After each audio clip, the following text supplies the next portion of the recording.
This is the biggest best and worst screen protector video that I have ever done for the Galaxy S lineup, and today we're going to be testing out each one of these screen protectors for the brand new Galaxy S25 Ultra to destruction. But first I want to give a huge shout out to everybody who left me a comment in last year's video letting me know how much my video helped them save time and money. Thank you so much for all your support, and if you're new here and you like what I'm doing, please smash that like button because it really helps out the channel. And you're not going to want to miss any part of this video because I will be doing a drop and a scratch test for each one of these screen protectors so I can find out which ones are the worst and which ones I think are worth your time. I'll also be putting timestamps and product links in this video's description because it is going to be a lengthy video, but stick with me because I guarantee that you're going to find one screen protector here you're going to absolutely love. And make sure you stick around until the end of the video because I will be telling you which screen protectors I thought were the absolute best. But for now, grab your snacks, sit back, relax, and enjoy the video.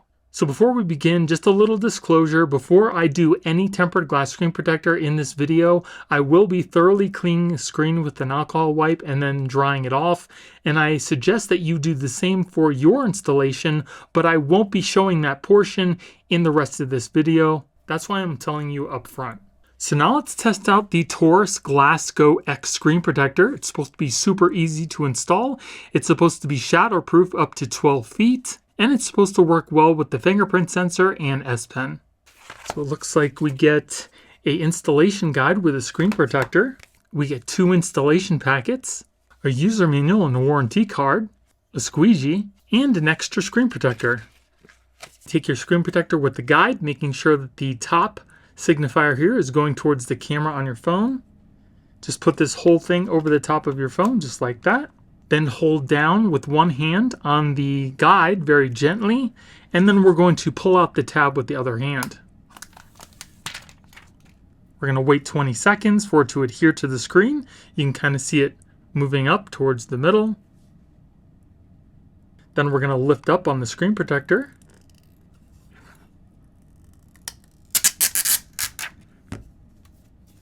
Then we'll take a look, and it looks like we do have a pretty big bubble right here, but we can get that out with the squeegee. So I'm just going to use the squeegee to kind of push this bubble out. And then take a look. Looks like a perfect installation. I don't see any bubbles. I did get just a little piece of lint in the very corner of the screen, but other than that, the screen protector looks great.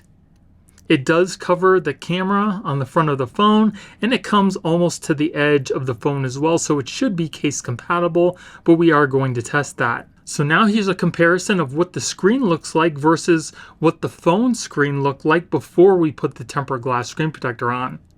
You can see that this tempered glass screen protector doesn't have any anti-glare properties, whereas the phone does, so that's one thing you're going to trade off. As far as the touch, feels nice and smooth, just like the glass that's on the phone, and the edges are also rounded off. As far as fingerprints goes, it does seem to do a great job at rejecting fingerprints. As you can see, there's really no smudges or anything on the screen. It's just ever so slight. I mean, you guys probably can't even see it, but you can just very easily wipe those away. Now we're going to test out our fingerprint sensor and the Face ID because the screen protector does cover the camera. If you've already put in your fingerprints, redo them again because adding a screen protector may kind of interfere with your fingerprint reading. So just make sure that you redo your fingerprints again if you're having issues. I also recommend turning up the screen sensitivity, which is under display. And then if you go down to the top, you'll see touch sensitivity. Again, if you're having issues with the fingerprint sensor, turning this on might help you. All right, so first we're going to set up our facial recognition. All right, so face unlock is all set up. Now we'll put in our fingerprints.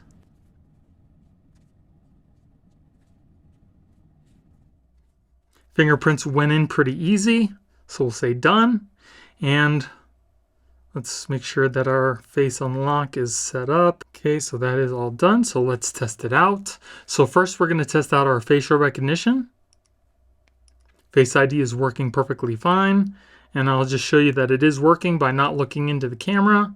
trying to unlock it and it's not working. But if I look at it, it unlocks. So Face ID with this screen protector working perfectly fine. Now let's test out our fingerprint sensor.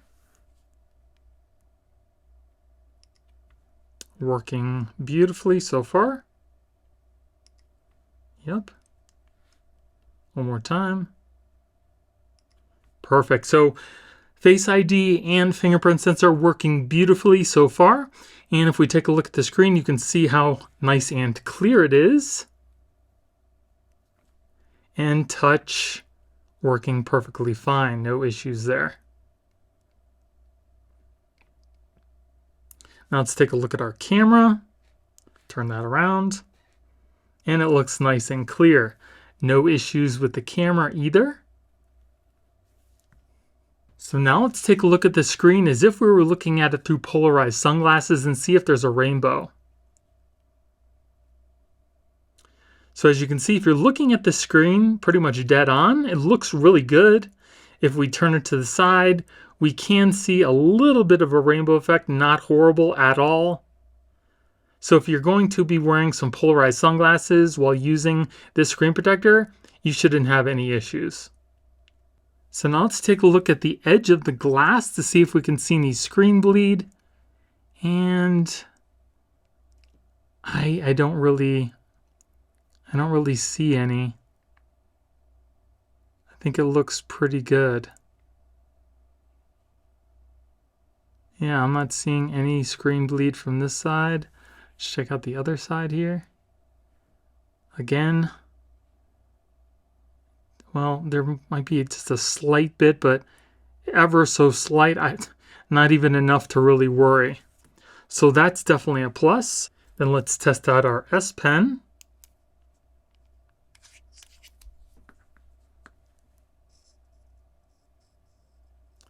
There is just a slight resistance when drawing on the glass, and it seems to draw perfectly fine. I don't see any issues with lag. It seems to be right on the tip. Let's get a new page here and we'll move in a little closer so you guys can see. You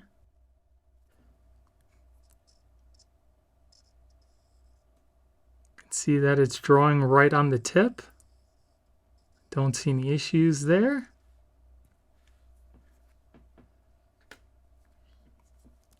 And we'll draw a straight line here just to see how well that works.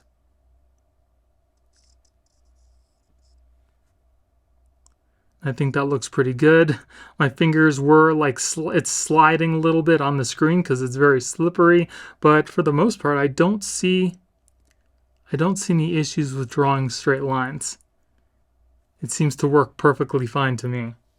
So I don't see any issues using the S Pen either, so that's definitely another plus.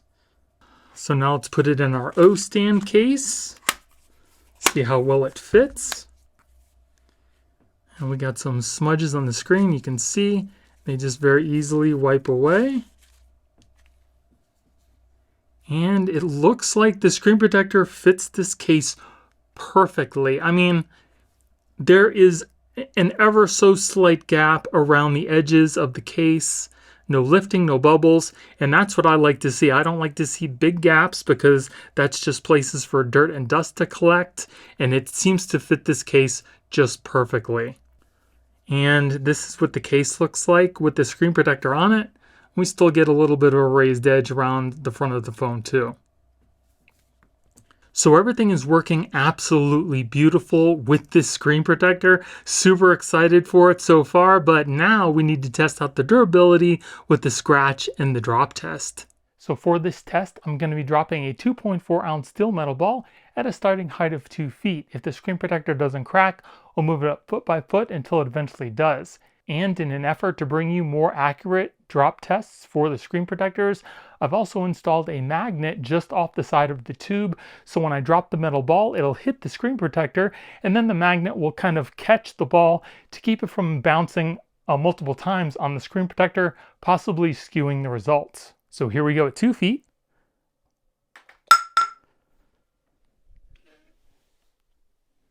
Moving on to 3 feet.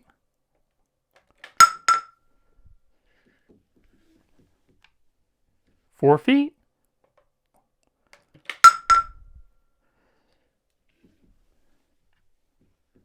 So far so good, no cracks yet. Looks like we do have like a little mark on the screen, but it is not a crack yet. Moving on to 5 feet.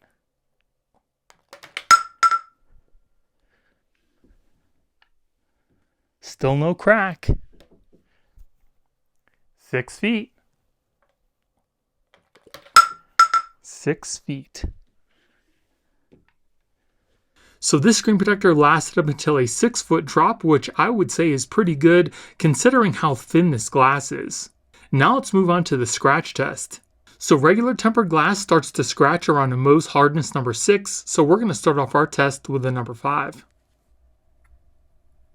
Then we'll move on to a number 6. And then finally a number 7. So if we take a closer look at the screen protector, you can see that there are no scratches at the number 5. I really don't see any at the number 6 either, and only slight at the number 7. So I would consider this scratch resistance a little bit better than regular tempered glass. So installation for the screen protector was pretty easy. It also does seem to be case friendly. It lasted up until a 6-foot drop, and scratch resistance seems to be a little bit better than regular tempered glass. It also seems to work perfectly fine with the in-display fingerprint sensor, as well as the S Pen. And here we have FLOLAB's NanoArmour ONETIME Pro tempered glass screen protector. This has an anti-reflective coating as well as an oleophobic coating, an antimicrobial coating, and it's got polar spectra to keep down the rainbow effect when you're using polarized sunglasses.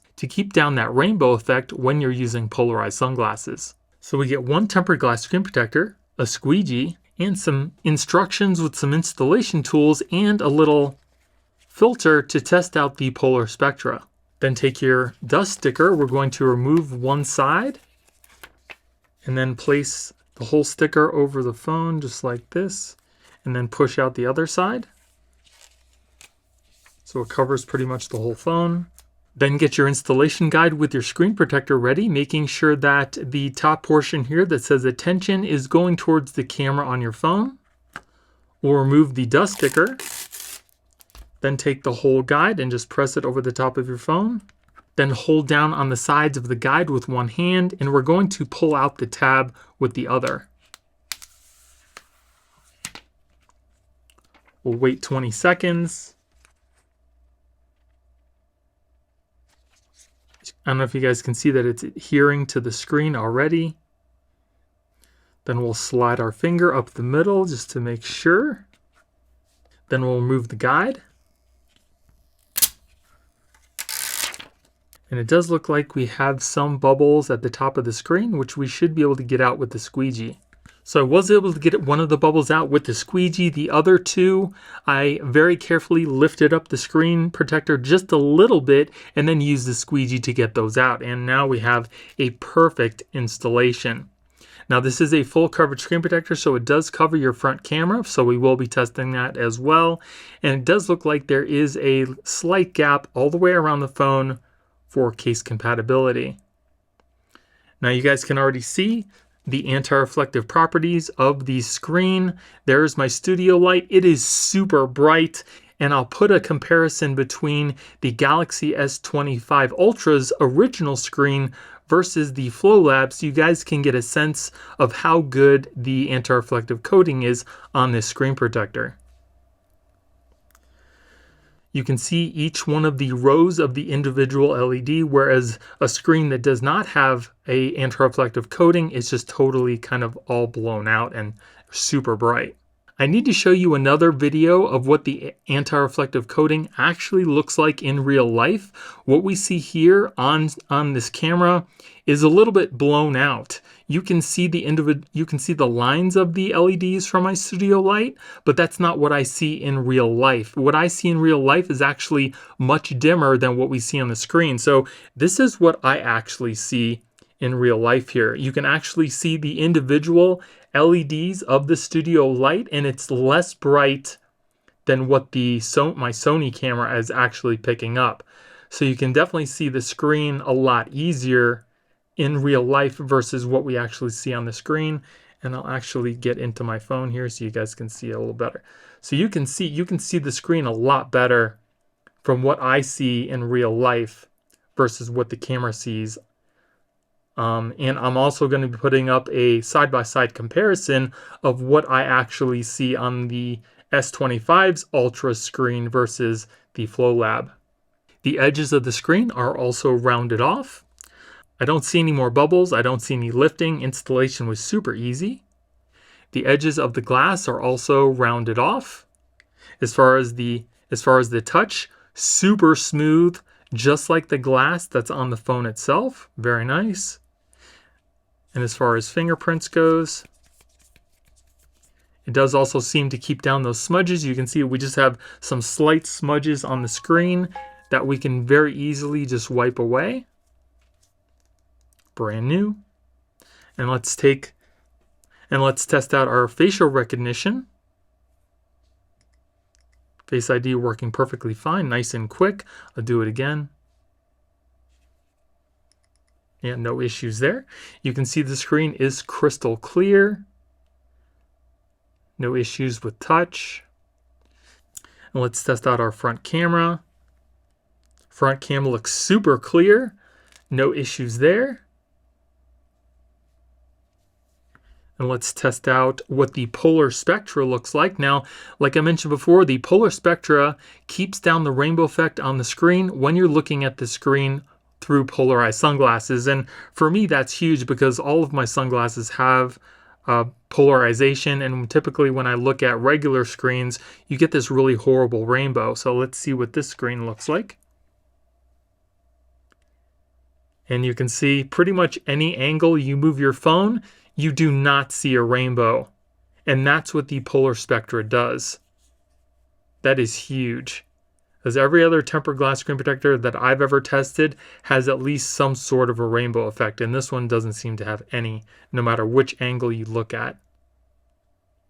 So now let's test out our fingerprints.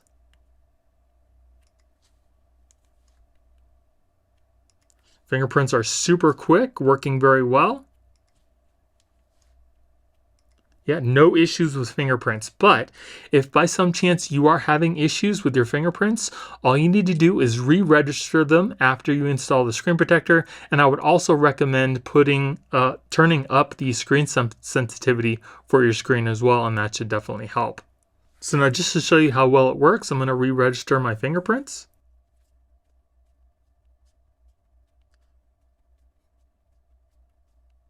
All right, so fingerprints are re-registered. And now we will test them out.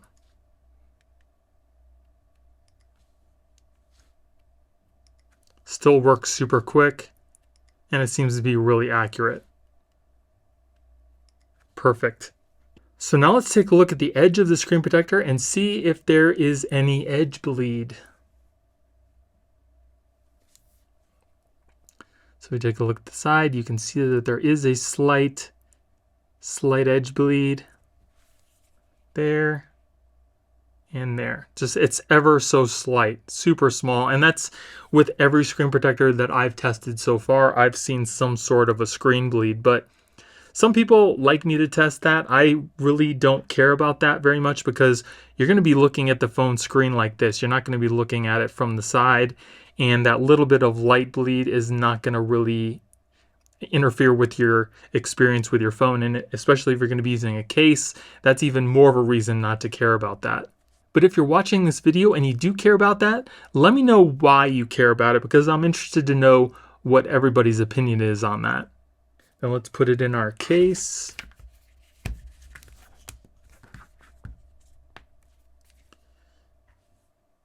And it seems to fit the case perfectly. We do have a slight gap at the top of the phone here, and it almost comes up to the edge of the bottom of the case as well as the sides. Here you can see my palm kind of got some smudges on the screen because I do have some lotion on my hands. So the fingerprints and smudges are going to be a little bit exaggerated, but it does seem to fit this case perfectly. I don't see any bubbles or lifting, so it should be compatible with most cases. Now let's test out our S Pen experience. So that line looks pretty straight to me. And as far as the S Pen usage on the screen,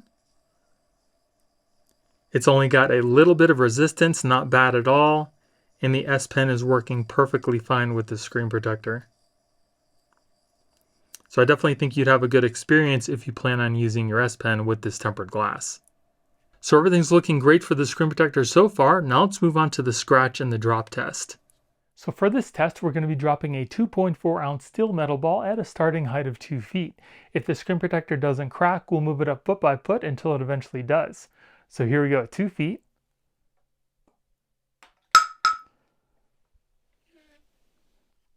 Moving on to 3 feet.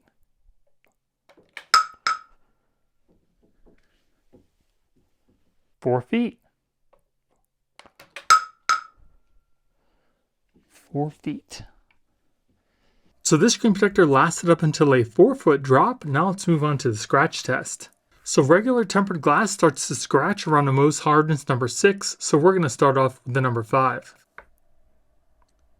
Then we'll move on to a number 6. And then finally a number 7. So if we take a closer look, you can see that there are no scratches at the number 5.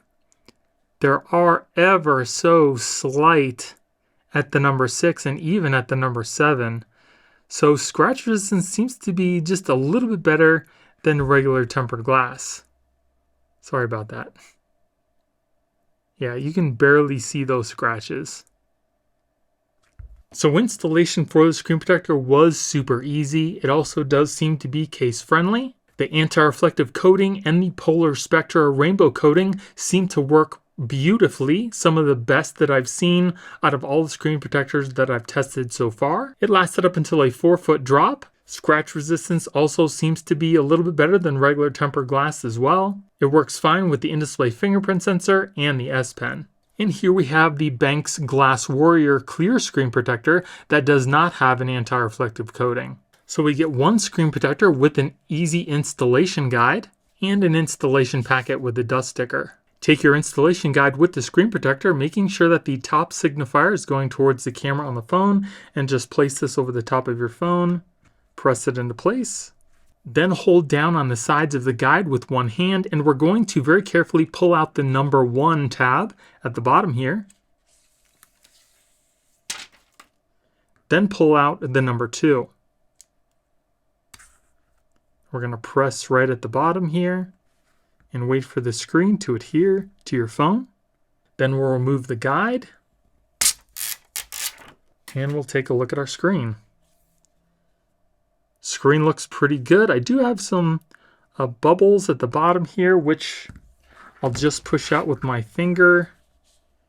And we do have some at the top here. Just kind of push those out with my finger. Then we'll take a look at our installation. Installation looks really good. I don't see any more bubbles, no lifting. There is a pretty decent gap at the bottom of the phone for case compatibility. We do also have a very slight gap on the top and the sides as well. As far as touch, super smooth, just like the glass that's on the phone. The edges are also rounded off. This is also a full coverage screen protector, so it does cover your front camera. As far as fingerprints, it does pick up some smudges on the screen, but you can very easily just wipe those away with minimal effort. And you can see that there is no longer an anti-reflective coating on your screen protector. And here is the difference between this screen protector and the glass that's on the S25 Ultra. You can see that the S25 Ultra screen has the anti-reflective coating, where this clear screen protector doesn't. So that may or may not bother you. Let's test out our facial recognition. Face ID working perfectly fine, and you can see how clear the screen is. Touch working fine as well, no issues there. So now let's take a look at the screen as if we were looking at it through polarized sunglasses. And you can see that there really isn't a rainbow effect if you're looking directly at the screen, but if we twist and turn it, that's when you start to see a little bit of that rainbow effect. But the majority of the time you're going to be looking at it dead on just like this, and it looks crystal clear. Then let's look at our front camera. And the front camera looks crystal clear. No issues there. So now let's test out our fingerprints. That works. Very quick. Yeah, fingerprints are working fine. Again, if you are having issues with your fingerprints, just re-register them and maybe turn up the sensitivity of the screen as well and make sure your fingers aren't dry. And then let's test out our S Pen. Try to draw a straight line here. Well, I moved. Let's try that again. Yeah, line looks pretty straight to me. As far as the feel with the S Pen, there's only a slight bit of resistance. Not bad at all.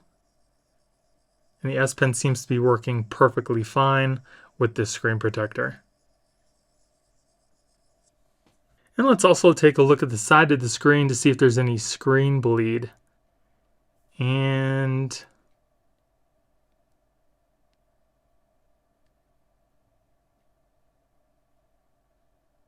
I don't really see any. I think it looks pretty good on that side.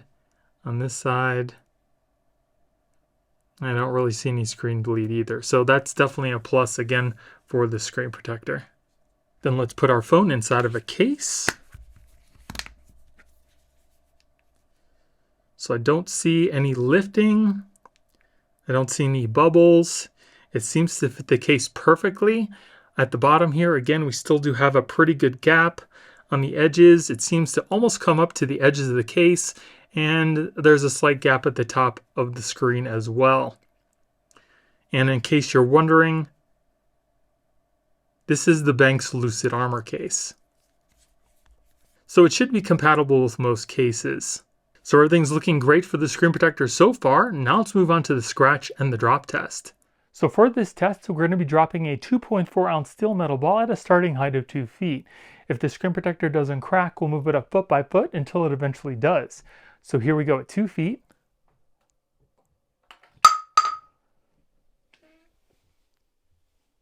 Moving on to 3 feet. 3 feet. So this screen protector lasted up until a 3-foot drop. Now let's move on to the scratch test. So regular tempered glass starts to scratch around a Mohs hardness number 6. So we're going to start off our test with a number 5. Then we'll move on to a number 6. And then finally a number 7. So if we take a look at the screen, you can see that there are no scratches at the number 5. And I don't see at the number 6 either. But we do see deep at the number 7. So scratch resistance seems to be a little bit better than regular tempered glass. So installation for the screen protector was really easy. It also does seem to be case friendly. It lasted up until a 3-foot drop. Scratch resistance seems to be a little better than regular tempered glass, and it also seems to work perfectly fine with the in-display fingerprint sensor and the S Pen. So here we have the BENKS GlassWarrior tempered glass screen protector with an anti-reflective coating. So we get one screen protector, an installation packet with a dust sticker. Take your installation tray with your screen protector, making sure that the top is going towards the camera on your phone, and just press this on top of your phone just like that. Hold on to the sides of the guide while pulling out the tab number 1 only. And then pull out tab number 2. Wait for the screen protector to adhere to your screen. If the screen protector doesn't adhere to your screen, you can kind of help it along with your finger. Just kind of move it up the top here from the bottom. Then we'll remove the guide.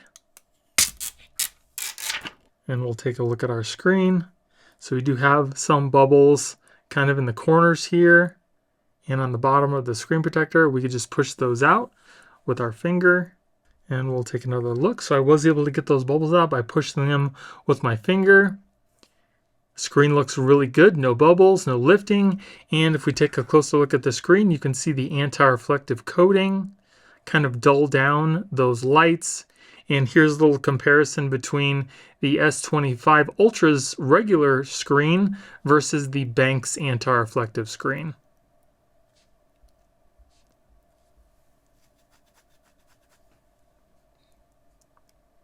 As far as touch goes, the screen is nice and smooth, just like the glass that's on the phone. The edges are also rounded off.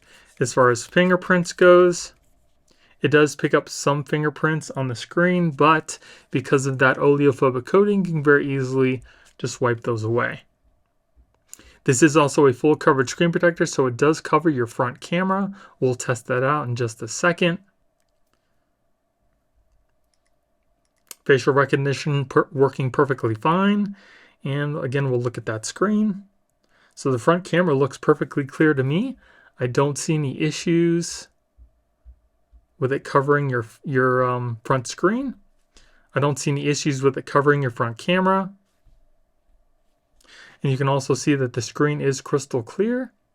Touch working perfectly fine, no issues there. And let's take a look at the screen as if we were looking at it through polarized sunglasses. And we can see that there's really no rainbow effect when you're looking dead on. But if you twist and turn the screen, that's when you start seeing a little bit of a rainbow. But again, you're most likely going to be looking at the screen directly on, and it looks pretty clear to me. There is also a slight gap all the way around the phone for case compatibility, which we will be testing out. There seems to be a little bit bigger gap on the bottom of the phone versus all the other sides. Now let's test out our fingerprint sensor.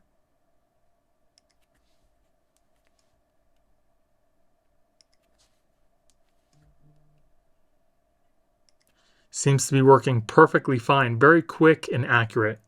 Then let's put our phone inside of our case, check out our case compatibility, and it looks like it fits the case perfectly. There's only a slight gap on the sides and on the top, and again that bigger gap on the bottom, so the screen protector should be compatible with most cases. No lifting, no bubbles. Let's test out our S Pen. And the line looks pretty straight to me. Might be a little off because the screen it's slippery and this kind of moves on the screen. And as far as the experience with the S Pen on the screen, there is a slight bit of resistance. And the S Pen seems to be working perfectly fine, no issues. So everything, again, is looking really good for the screen protector. Now let's move on to the scratch and the drop test. So again, we're going to be dropping a 2.4 ounce steel metal ball at a starting height of 2 feet. If the screen protector doesn't crack, we'll move it up foot by foot until it eventually does. So here we go at 2 feet.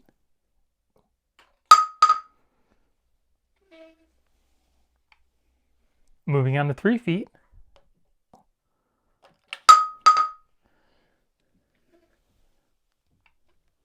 4 feet.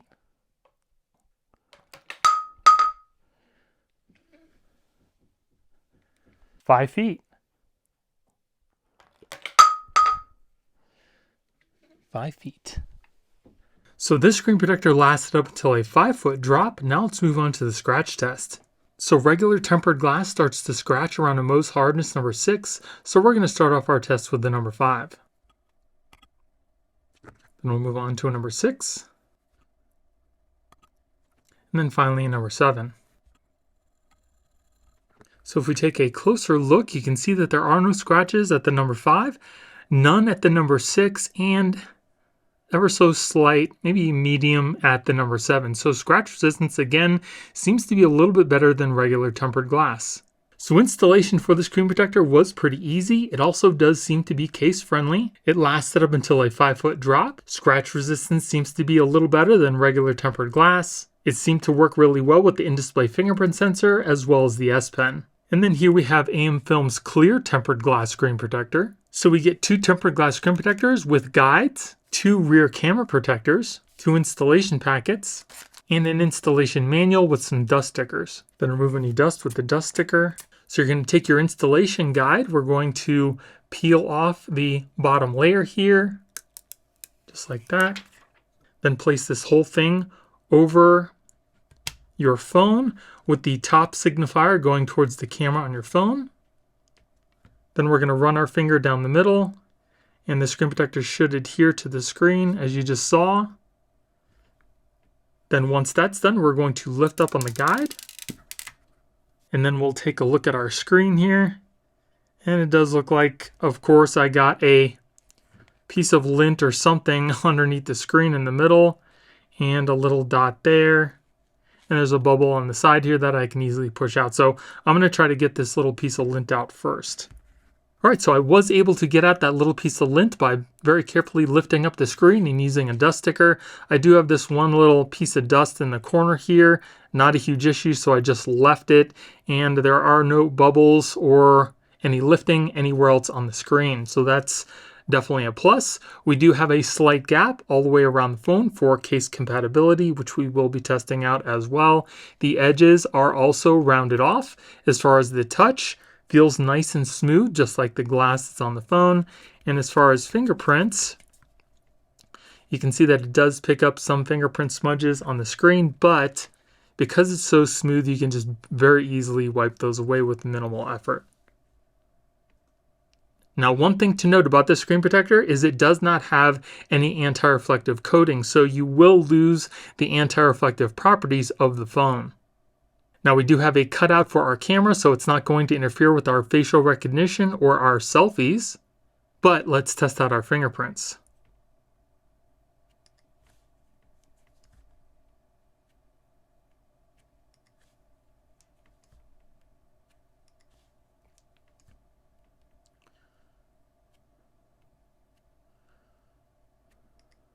So it looks like it's kind of hit and miss. And if you are having problems with your fingerprints reading, just reinstall your fingerprints and you shouldn't have any issues. So I'm going to do that right now.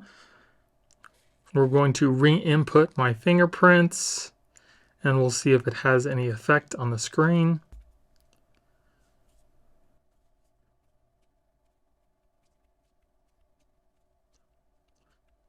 All right, so I re-inputted my fingerprints.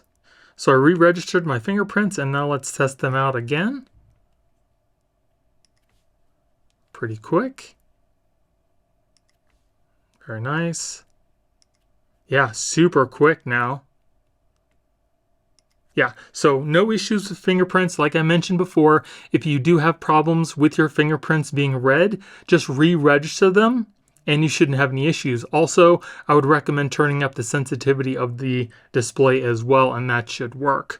So as you can see, the screen is also crystal clear. Touch working perfectly fine, no issues there. So now let's take a look at our screen as if we were looking at it through polarized sunglasses.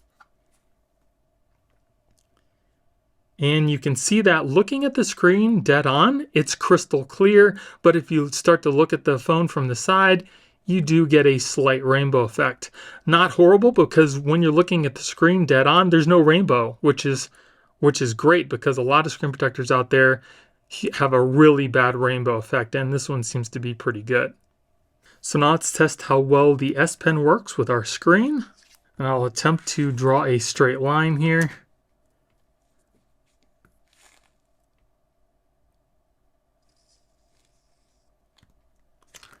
That line looks pretty straight. It's hard to draw with this because it does slide on the screen, but I don't see any issues with using the S Pen. There's only a slight bit of resistance, and that's exactly what I like. I don't like a lot of resistance, and I don't like it to be super slippery, but there is just a slight bit of resistance with this screen protector.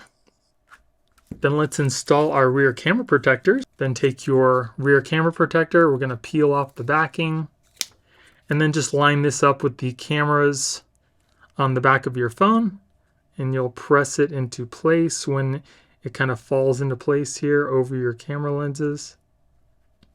Just like that. Press it into place. Give those a little wipe.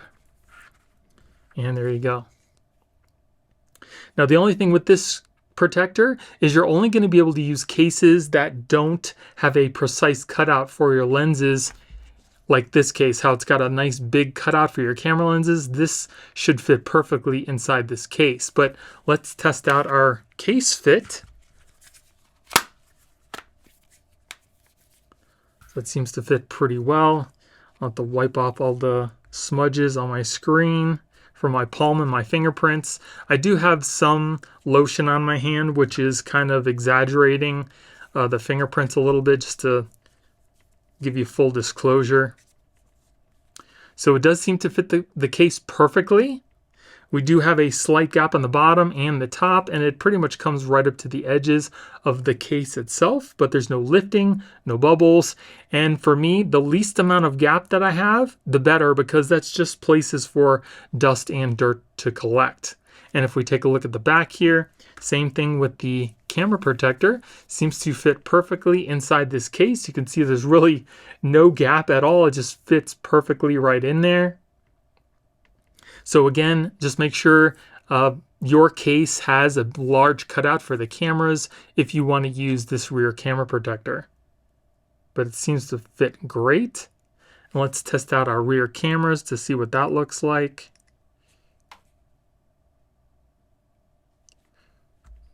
And rear cameras look pretty clear. I don't see any issues.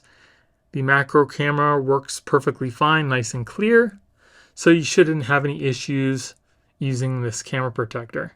So everything's looking great so far. Now let's test out the durability with the scratch and the drop test. So for this drop test, we're going to be dropping a 2.4 ounce steel metal ball at a starting height of 2 feet. If the screen protector doesn't crack, we'll move it up foot by foot until it eventually does. So here we go at 2 feet.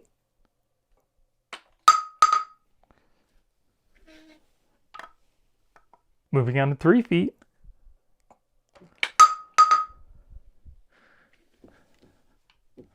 4 feet.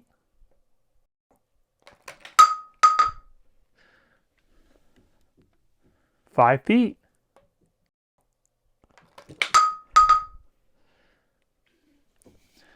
5 feet. All right, so this screen protector lasted up until a 5-foot drop. Now let's move on to the scratch test. So regular tempered glass starts to scratch around a Mohs hardness number 6. So we're going to start off our test with the number 5. And then we'll move on to a number 6. And then finally a number 7. So if we take a closer look, you can see that there are no scratches at the number 5. There are light at a number 6 and a little deeper at a number 7. So scratch resistance is pretty standard for tempered glass. So installation for the screen protector was pretty easy. It also does seem to be case friendly. It lasted up until a 5-foot drop. Scratch resistance is pretty standard for tempered glass, and it also seems to work perfectly fine with the in-display fingerprint sensor and the S Pen. Now let's test out the scratch resistance of the rear camera protector. So again, we're going to start off our test with a number 5. And we'll move on to a number 6. And then finally a number 7. So again, if we take a closer look here, you can see there are no scratches. And wipe that off really quick. Yeah, there are no scratches at the number 5. There are light at a number 6, very, like ever so slight, and a little deeper at the number 7. So again, scratch resistance is pretty standard for tempered glass. And then here we have the Bodyguardz Pure 3 clear tempered glass screen protector. So this screen protector is supposed to be really easy to install. It looks like we get one tempered glass screen protector, an installation tray, and some installation wipes. Then take your whole phone and we need to put it inside the guide here, making sure that your cameras go into this little portion right here. Then we'll use our dust sticker to remove any dust. Then take your screen protector, making sure that the sticker is on the underside of the screen protector and the little camera cutout is going towards the camera on your phone. We're going to peel off the underside protector and then place these little holes over the post on the guide.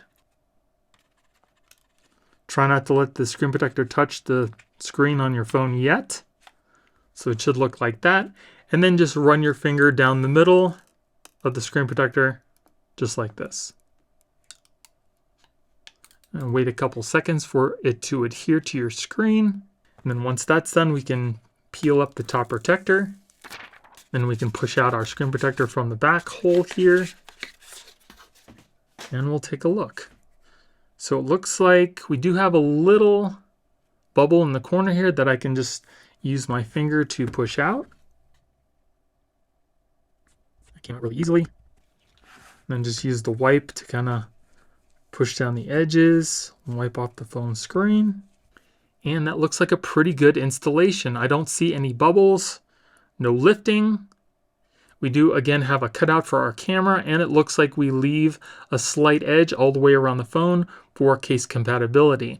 Now, one thing to note about this screen protector is that it does not have any anti-reflective coatings, so you will lose the anti-reflectiveness of the phone screen with the screen protector. As far as touch, super smooth, just like the glass that's on the phone, and the edges are also rounded off. As far as fingerprints, it does seem to pick up some minor smudges, not horrible, but the fingerprints can be easily wiped away.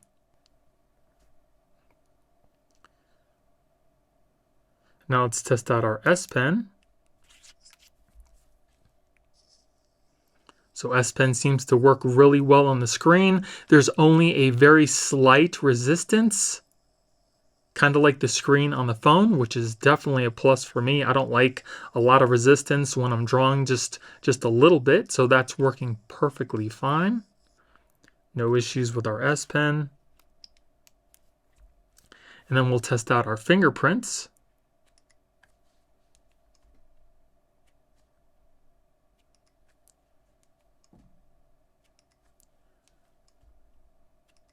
Fingerprints seem to be working just fine, but if you're having issues with your fingerprints, just re-register them and maybe even turn up the sensitivity for the touch on the screen. You can also see that the screen is crystal clear, touch working perfectly. No issues there. Now let's take a look at the screen as if we were looking at it through polarized sunglasses. And you can see that there is a pretty considerable rainbow effect. If you're looking at it dead on, this is what it looks like. There's like a yellow tinge to it. But if you turn it to the side, it turns more of that rainbow, the purples, blues, and everything like that. So you can still very easily see the screen. It's just going to be maybe a shade of yellow. So now let's put it in our case. And it does look like it should be case compatible with most cases. Even though it's in the Paradigm Pro case, we still do have a slight edge all the way around the phone. So the screen protector is not actually touching the case. And I also don't see any lifting or any bubbles. It seems to fit perfectly. So whether you're going to use this with a Bodyguardz case or another case manufacturer, this screen protector should fit it just fine. And if you're interested, this is the Paradigm Pro with the tempered glass screen protector, and we can see that we still do have a raised edge all the way around the phone, even with the front protector on the screen. So now let's install our rear camera protectors. So everything's looking good so far for the screen protector as well as the rear camera protectors. So let's move on to the scratch and the drop test for the tempered glass, and then we're going to move on to the scratch test for the rear camera lenses. So for this test, we're going to be dropping a 2.4 ounce steel metal ball at a starting height of 2 feet. If the screen protector doesn't crack, we'll move it up foot by foot until it eventually does. So here we go at 2 feet.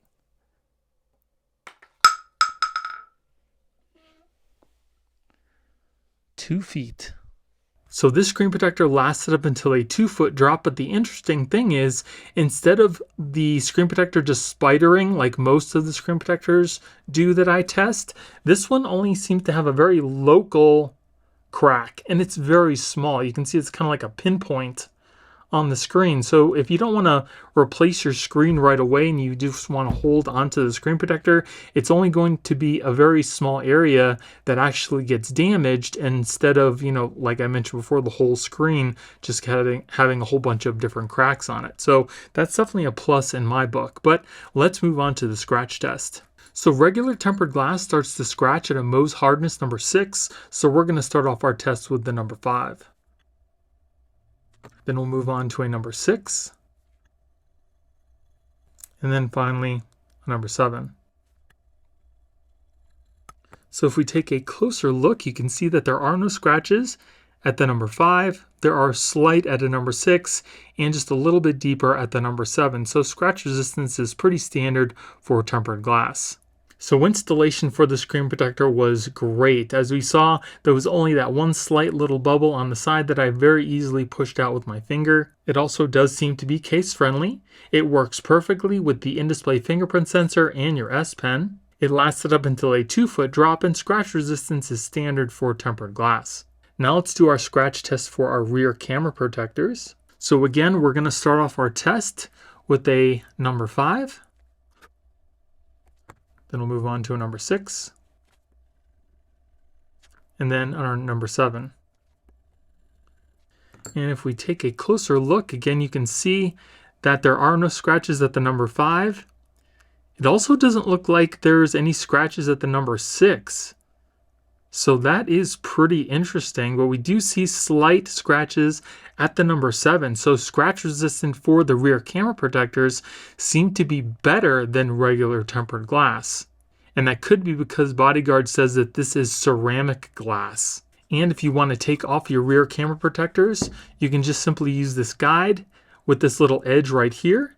You just simply get this piece underneath the lens. Just push it under the lens like that, and then just lift up. And they come off pretty easily.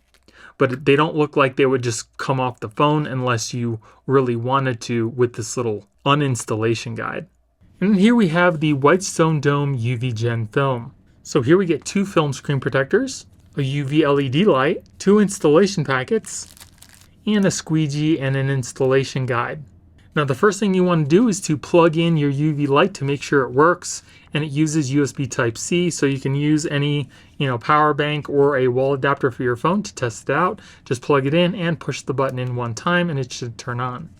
Next, I also want to give you a word of warning. Do not install this screen protector around any sunlight, because this cures by using UV light which the sun puts out. So make sure that you're not around any sunlight when you're doing the installation. So first I would put down one of my pads to help with the installation. Just kind of put it down somewhere on your table. Then take your little installation guide, making sure that you use the USB Type-C portion, which it looks like a little C, and we're going to push that into the bottom of your phone with the little pegs facing upward. Just make sure that's pushed in nice and secure. Then we're going to open our screen protector package. We're going to take out the screen protector. Then make sure your screen protector is facing upright. We're going to make sure that the front sticker is facing up on the top, and this sticker, the back, is underneath. And we're going to peel off the underside protector.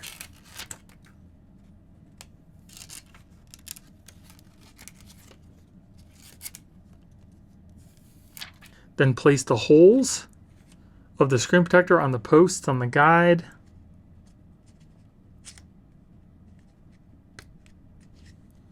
And then hold the other end of the screen protector and line it up with the camera on your phone. Then press down in the middle on this line here, and then just use the squeegee to try to get out as many of these bubbles as you can. Then take your squeegee, put it behind the line, lift up on the guide and push back, and then just squeegee out the top portion of the screen protector just like that. Then turn it around. We need to kind of lift up the screen protector off the posts. Then put your squeegee again behind the line, lift back on the screen protector, and then squeegee that out.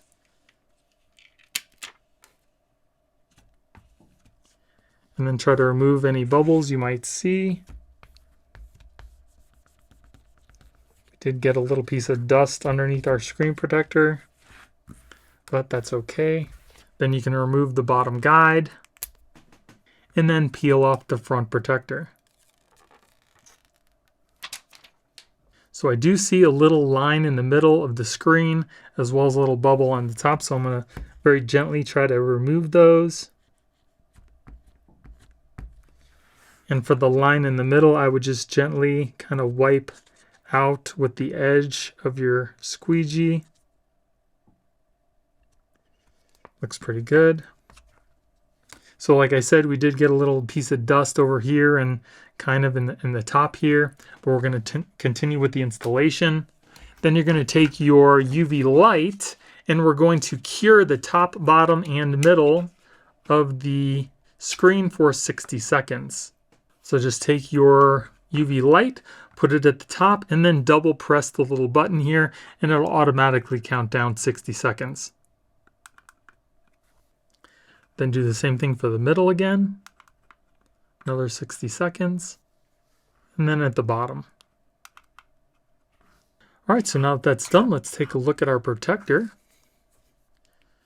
So installation wasn't horrible. It's pretty fragile. So if you do get like a piece of lint or something underneath your screen, if you try to lift this screen protector up, you are most likely going to damage or screw up some of the adhesive on the bottom. So once something's under there, you're really just gonna have to use the second screen protector that came in the box. That's why I just let the installation go. But installation looks pretty good. It does cover the whole screen. There's really not much of a gap on the side here. It's very light. Yeah, I mean, it almost looks, you can't even really tell that there's a screen protector on your screen. Now you can also see that the screen does not have any anti-reflective coatings on it, but the screen itself is super smooth. The edges aren't rounded off either. They're a little sharp at the bottom, maybe at the top, but not bad. It's not horrible. As far as fingerprints goes, it does seem to do a pretty good job at reducing fingerprints. We only have some slight smudges on the screen here. So we'll just wipe those off. And it just wipes away very easily. We do have a camera cutout for our camera. Let's take a look at our screen. Screen looks nice and clear. Touch, nice and smooth. No issues there. Working perfectly fine. Now let's take a look at our screen as if we were looking at it through polarized sunglasses. And you can see that there is a slight rainbow effect on the screen. And if we twist and turn it, it gets a little worse. But looking at it dead on, it's not bad at all. It's just a slight patchiness of a yellowish color. Now let's test out our fingerprints.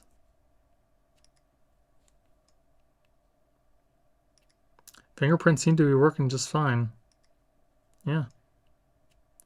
So fingerprints are good. If you do have any issues, I would just tell you to re-register after installing the screen protector and maybe turn up the sensitivity of the screen itself. And let's see if there's any edge bleed for the screen. And if we take a look, I don't really see any. Oh, maybe just a tad. It's probably the best non-screen bleed that I've seen on a screen protector. It's probably because it's so close to the screen. And on the other side, again, just a very slight bit. But that's probably the tightest I've ever seen for a screen protector. And let's put it inside of one of our cases. Check out the case compatibility.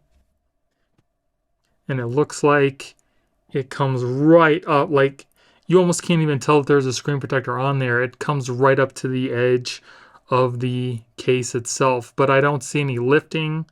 I don't see any bubbles. So there's no place for any dust and dirt to collect other than the little portion of the cutout for your front camera. Now let's test out our S Pen. That line looks pretty straight to me. And as far as the S Pen goes, it's pretty smooth. There's only a slight bit of resistance. Not as bad as some of the other tempered glass screen protectors. And S Pen seems to work perfectly fine with the screen protector. So you should have a pretty good experience using your S Pen with this screen protector. And we can also see that it doesn't make any marks on the screen either. Now, because this isn't a tempered glass screen protector, I'm not going to do a drop test, but I will test out the scratch resistance. So we're going to start off our test with the number 2, which is just simply plastic. And then we'll move on to a number 3, which is copper. And this is typically where film screen protectors fail, as you can see. So there are no scratches at the number 2, but as you can see, there are deep gouges at the number 3. So not a ton of scratch resistance for the film, but it will protect your screen from slight scratches like that. Then if you want to remove this screen protector, all you simply need to do is kind of get your fingernail underneath one of the edges here. And then just kind of peel it off. And you can see that it doesn't leave any residue on your screen. And here we just have the film screen protector. And then here we have WHITESTONE Dome's anti-reflective privacy glass. So we get one screen protector with an installation guide and an installation packet. Then take your installation guide, making sure that where it says Galaxy S25 Ultra is going towards the camera on your phone. We're going to peel off the underside protector. Then place this whole thing over the top of your phone.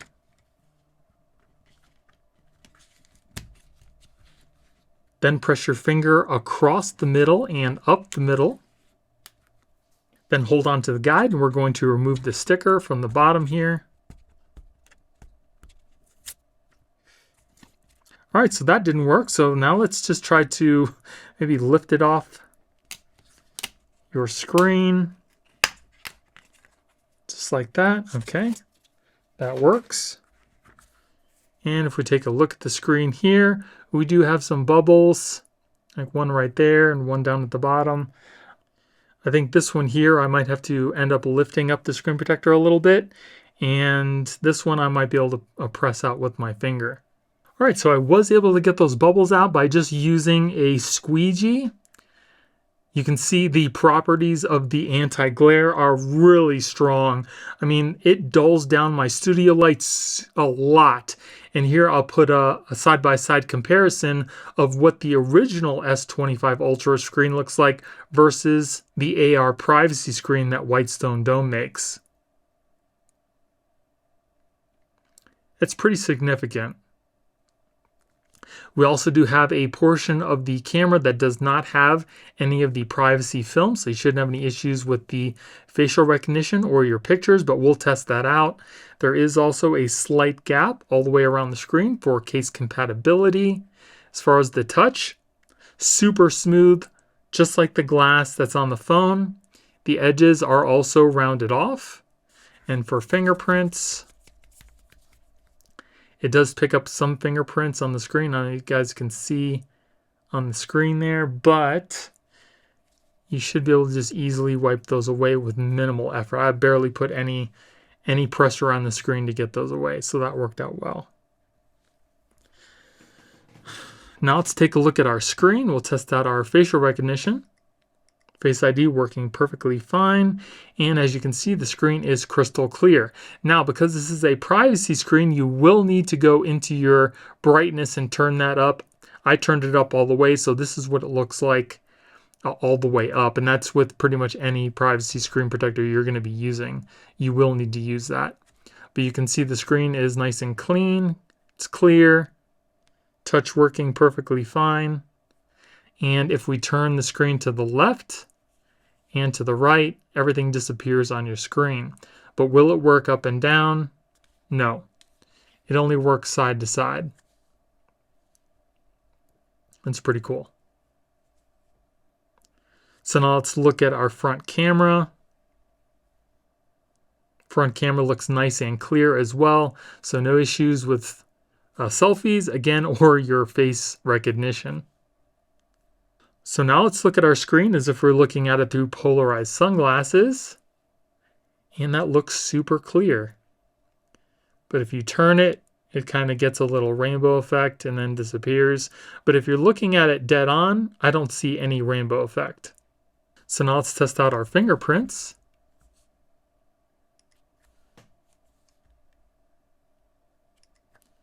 Fingerprints seem to be working just fine. Yeah, no issues with your fingerprints.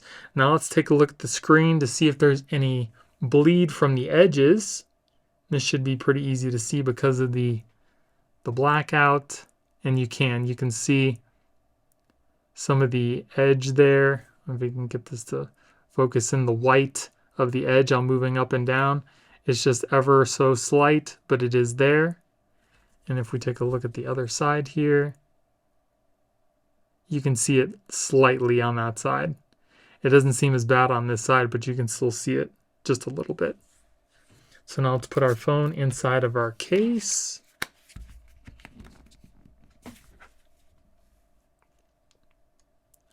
And it looks like the screen protector comes right up to the edge of the case itself. You can see some of the smudges on the screen.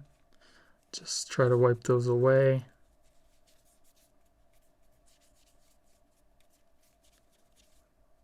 So I don't see any lifting, I don't see any bubbles, and like I mentioned before, there's really no gap around the edges of the screen. The only thing you might run into with that is the tighter the tolerance of the screen protector up against your case, the less likely it is going to be case friendly, but this seems to work fine. It's just that all cases aren't made the same, so you will need to kind of test it out with the screen protector that you have yourself. But it looks really good so far. And let's test out our S Pen. Line looks pretty straight to me. And let's test out the experience. And there is just a slight bit of resistance with the S Pen. It glides nice and smooth across the screen and seems to work perfectly fine. So that anti-reflective coating does a really great job on the screen protector, and everything else seems to work perfectly fine. So now let's move on to the scratch and the drop test. So we're going to start off our test by dropping a 2.4 ounce steel metal ball at a starting height of 2 feet. If the screen protector doesn't crack, we'll move it up foot by foot until it eventually does. So here we go, 2 feet.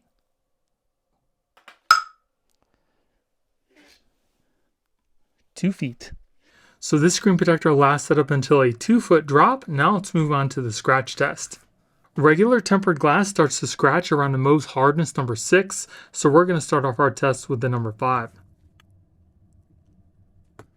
Then we'll move on to a number 6, and then a number 7. So if we take a look at our screen here, you can see there are no scratches at the number 5.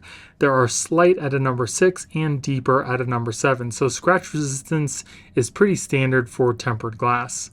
So installation for the screen protector was really easy. It also might be case friendly because it is so tight up against the case. It lasted up until a 2-foot drop. Scratch resistance is pretty standard for tempered glass. It also seems to work well with the in-display fingerprint sensor and the S Pen.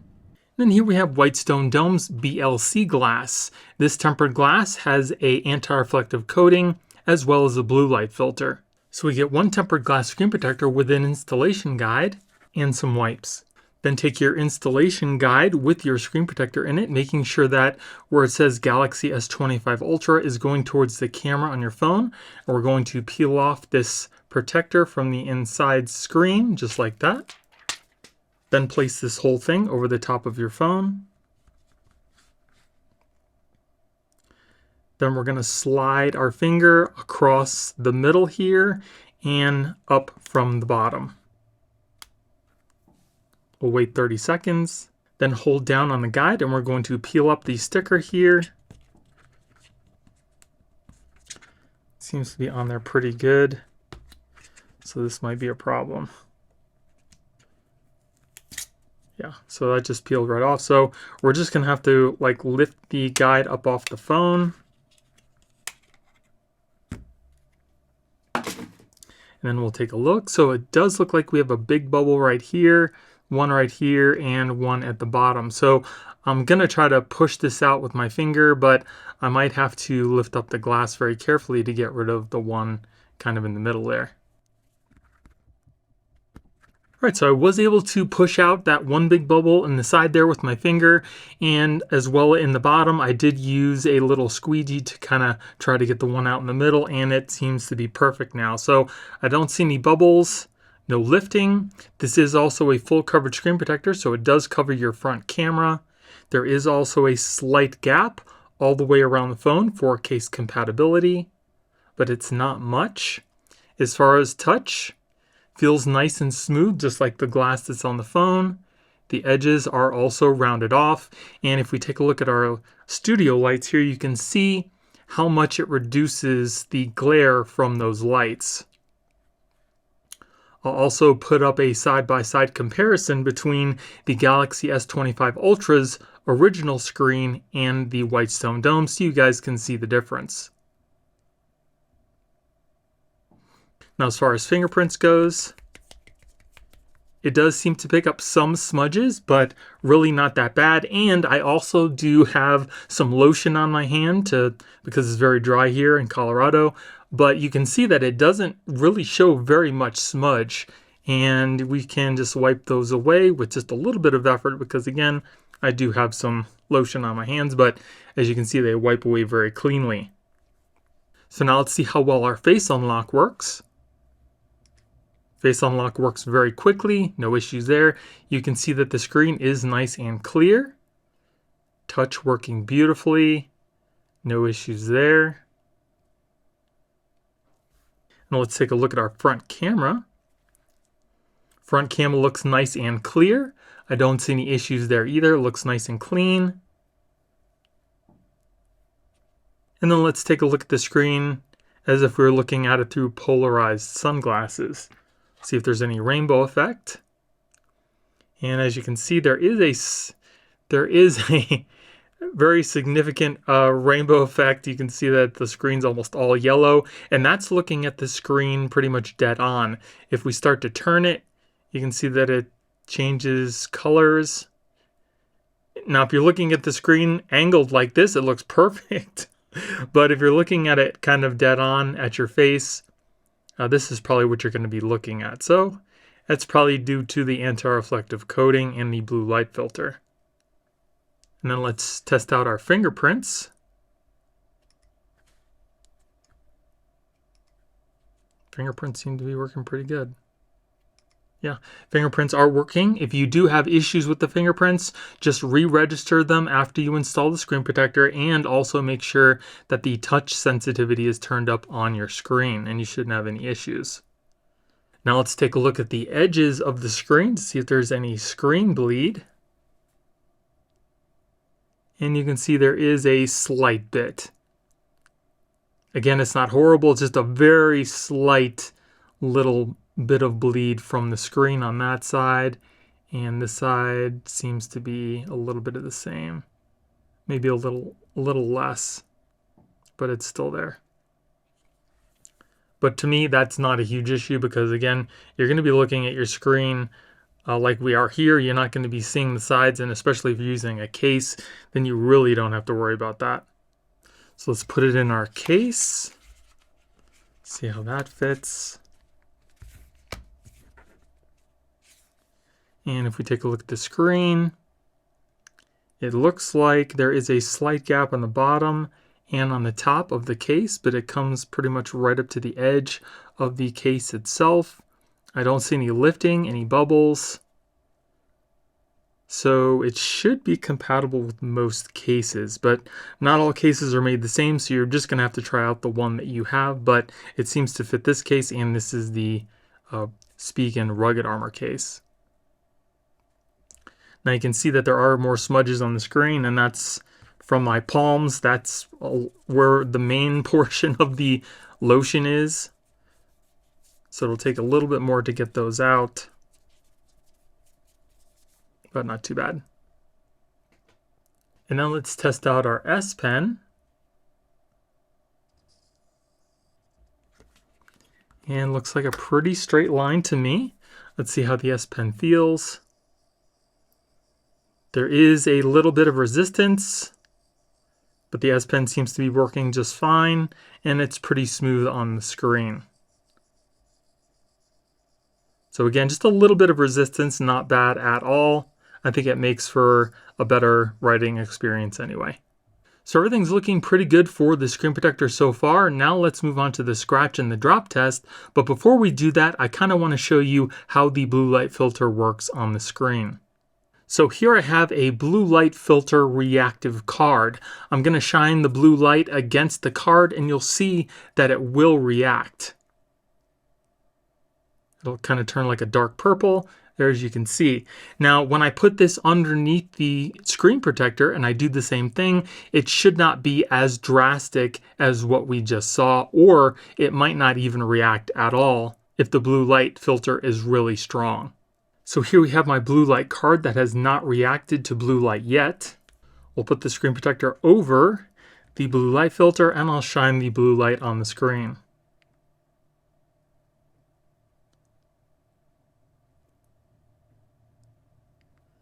So you can see that the card does react, but not nearly as much as it did when I did not have the filter over it. So here's the other card.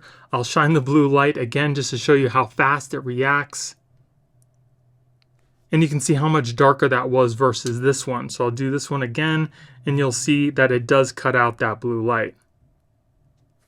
So you can see how much less blue light gets through when I put the screen over it versus with nothing. Then another way I can show you how much this screen protector actually filters out the blue light is actually just shine the blue light on the white box and then move the screen protector in front of that blue light. You can see how much it now cuts out that blue light. It's quite a bit. So we're going to start off our test by dropping a 2.4 ounce steel metal ball at a starting height of 2 feet. If the screen protector doesn't crack, we'll move it up foot by foot until it eventually does. So here we go, 2 feet.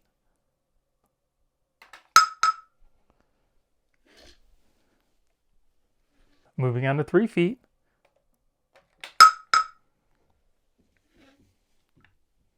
4 feet.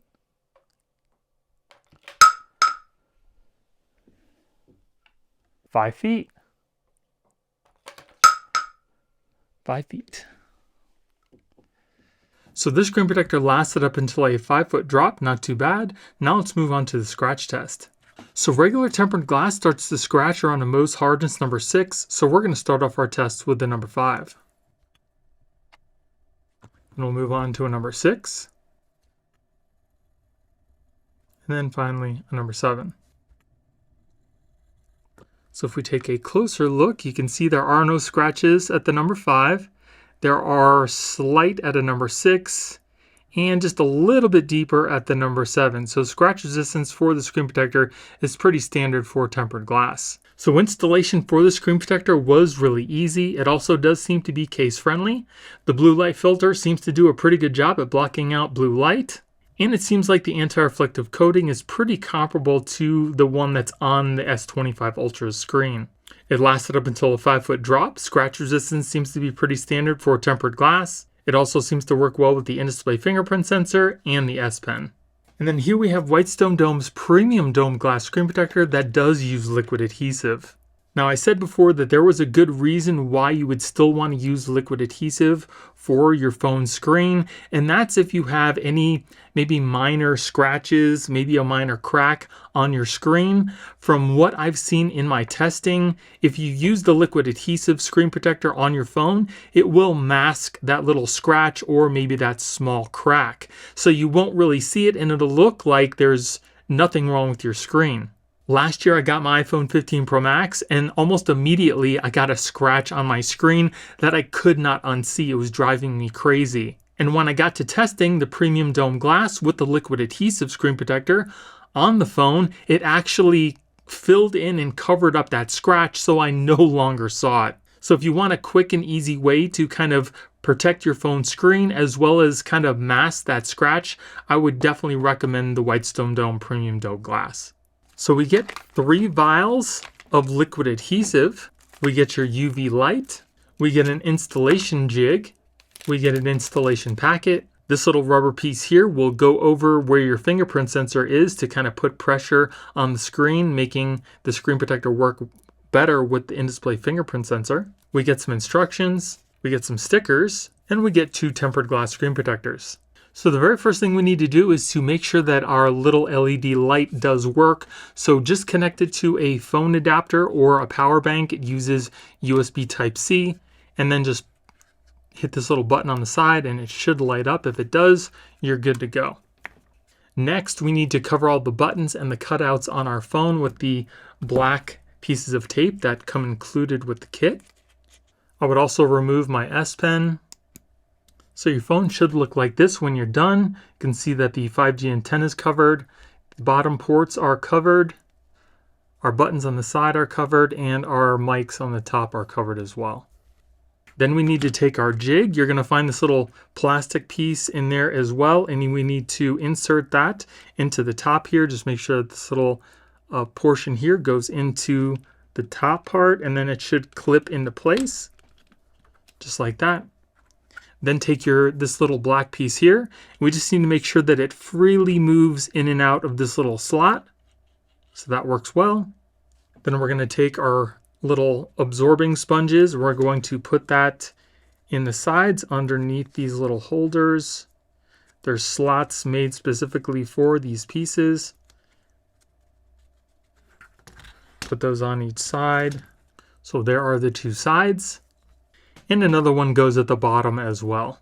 Then we need to make sure that our camera is going towards this portion of the jig, and we're going to just take this and press it over the top of our phone. It should clip into place. Lift it up from the back and just make sure again that it's clipped in place on the back as well, and that these little plastic portions are actually touching the screen. Then remove any dust you might see. Then we're going to take our speaker grill sticker, very carefully peel that off, and then place that over this little plastic piece on the top here. And then I would probably take your S Pen that you got out and just kind of run it along that sticker so it sticks down on your speaker. Do this very gently, and it should look just like that. Then take the little black piece, put it inside the slot here so it goes out over the top of your phone. Then take this little bridge, we're going to put it over into these little slots across your phone. Try to make sure that the table this is on is level, because when we put the liquid adhesive in the little hole here, it might move around if the table's not level, but you can also kind of manipulate it by lifting it up with both hands as well. Then you're going to take one of your vials of adhesive. We're going to unscrew the gray cap. Then place this whole thing into the hole in the middle here. Then hold the vial in place and release the black cap. The liquid adhesive should flow out on your screen. Once it's done, you can put the black cap back on and remove your vial. And you can remove your bridge, and you can see where the bubble is. It's not moving, but again, you can kind of lift it up and move it with your hand. You want it to be kind of like right in the middle. Then take your screen protector, making sure that the camera cutout is going towards the camera on your phone, and this sticker is on the underside. We're going to peel off that underside sticker. Then place the screen protector down first on the bottom, and the other end should rest on the black tab here. Kind of make sure that's in place. Then what we're going to do is I'm going to press down on the bottom of the jig, and the bubble should move down the screen protector. And what we're looking for is the bubble to be right in between these 2 arrows in a complete circle. We don't want an oval. We really want to get as much of a round circle as possible. And once it reaches the center and it turns into the circle, we're going to pull out the black plastic piece on here and then wait for all the liquid adhesive to totally cover the screen.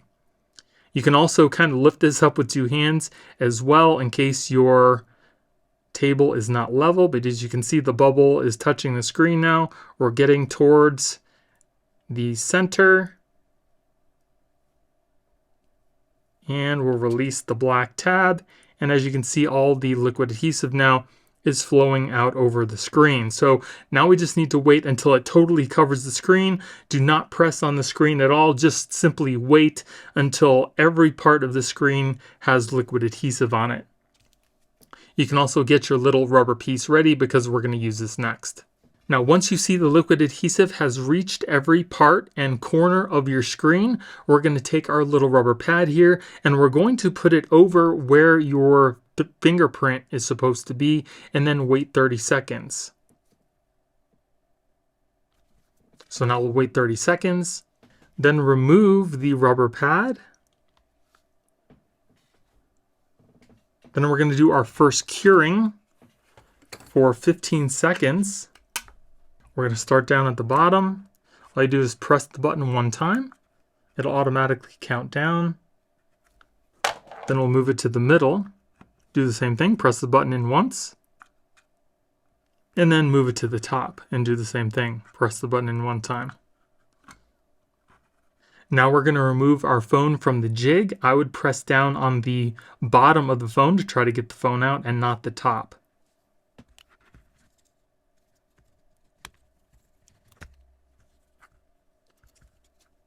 So then take a look around on the sides and wipe off any liquid adhesive that may have leaked around your phone. Mine looks pretty good. I don't see where any liquid adhesive has leaked out, so I think we're pretty good. So we can just kind of peel off the stickers here.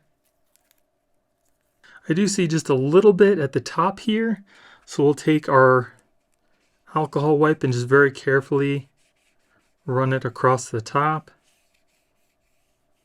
Looks pretty good. Look to see if there's any other areas that we need to kind of wipe up, but the installation looks pretty good. Maybe a little bit on the bottom here. So once your phone is cleaned up, then we're going to do our second curing. Again, we're going to take our UV LED, and this time we're going to cure for 60 seconds per section, and then we're going to do it all over again one more time. So all I need to do, we'll start off at the bottom and double press on the button. And that'll start the countdown for 60 seconds. Then the middle for 60 seconds. And then 60 seconds at the top. And then we'll go back and do it one more time. From the bottom, 60 seconds.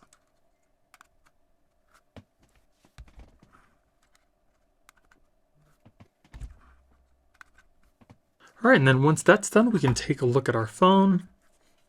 So installation, everything considered, was fairly straightforward and easy. The screen does have a pretty good gap all the way around the edge of the phone for case compatibility. You can also see that the screen does not have any anti-reflective properties. We do have a cutout for our front camera, so we don't have to worry about our selfies or our facial recognition. The edges are also rounded off. As far as the touch, feels nice and smooth, just like the glass that's on the phone. Now, as far as fingerprints, it does seem to do a okay job at fingerprint rejection. You can see that we do have some slight smudges on the screen there, but we can just very easily wipe those away with minimal effort. Nice and clean. Now let's take a look at the screen. So you can see that the screen is also crystal clear. Touch working perfectly fine, no issues there. I also don't see any bubbles or any lifting, no dust. Seems like a perfect installation. Now let's take a look at the screen as if we're looking at it through polarized sunglasses. And you can see that if you look at it dead on, there's no rainbow effect.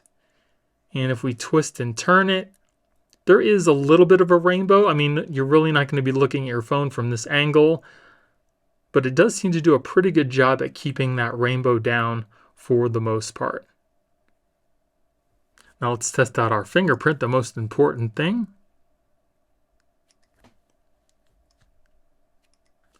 It seems to be working pretty quick. Yeah, very nice. So fingerprint seems to be working without any issues. Yeah, very nice. And if you are having issues with your fingerprints, just re-register them after you install the screen protector, and I would also recommend turning up the touch sensitivity for your display as well.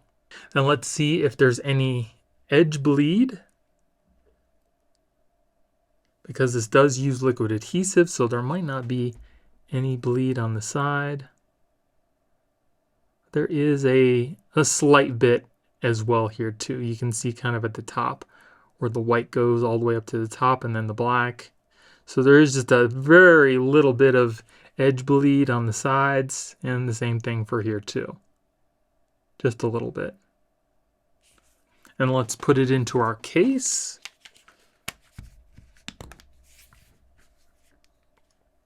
So here it is in our case. It does look like there's a slight gap at the bottom as well as the top of the phone. And on the sides, it pretty much comes right up to the edge, but I don't see any lifting. I don't see any bubbles. Everything looks really good. So it should be compatible with most cases. And let's test out our S Pen. It seems to be pretty straight. Then as far as the S Pen on the screen, seems to work really well. There is a slight bit of resistance, not a lot at all, just a little bit. And the S Pen seems to be working really well with the screen. So I think you would have a good experience if you do use your S Pen with the screen protector. And another thing I discovered about this screen is if you shine some UV light at it, you can kind of see, I don't know if it's the liquid adhesive or something in the middle of the screen, but it looks pretty cool. It looks pretty neat. I don't know if that's on the screen protector itself or the phone, but it's just something I found out. So everything's looking pretty good for the screen protector so far. Now let's move on to the scratch and the drop test. So regular tempered glass starts to scratch at a Mohs hardness number 6, so we're going to start off our test with the number 5. Then we'll move on to a number 6. And then finally a number 7. So if we take a closer look at our screen, you can see that there are no scratches at the number 5. There are light at a number 6 and deeper at a number 7. So scratch resistance is pretty standard for tempered glass. And now let me demonstrate how to take off the screen protector and what your screen looks like once you take it off. So you can start off by using either your fingernail or something like a plastic pick here. Do not use anything metal because you don't want to scratch the screen on your phone. So all you need to do is simply get your fingernail down into one of the corners, and then you can see that the screen is starting to lift here. And what you kind of want to do is you want to make your way all the way around the screen protector. Don't try to lift it up all from this one corner because the screen protector might crack.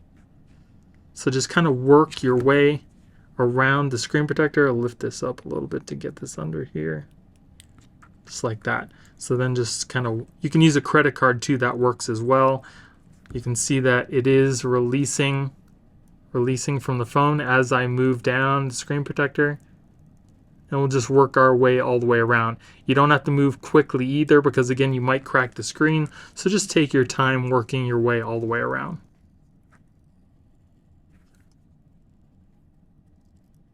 And once you do that, you can kind of get into the middle of the screen protector and then try to start lifting it up a little bit more slowly. And there we go. And as you can see on the screen, there's really no residue. We might have a little bit of like marking on the screen here, but all you need to do is simply take an alcohol wipe or something and wipe that away. And then here's the screen. You can see that the adhesive is all the way around the screen protector.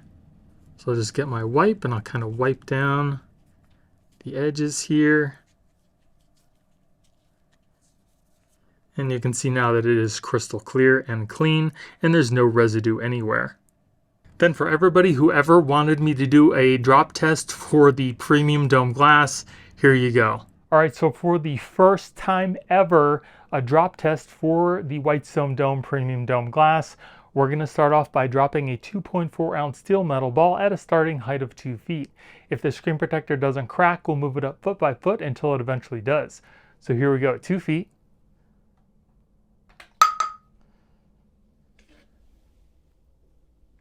Moving on to 3 feet.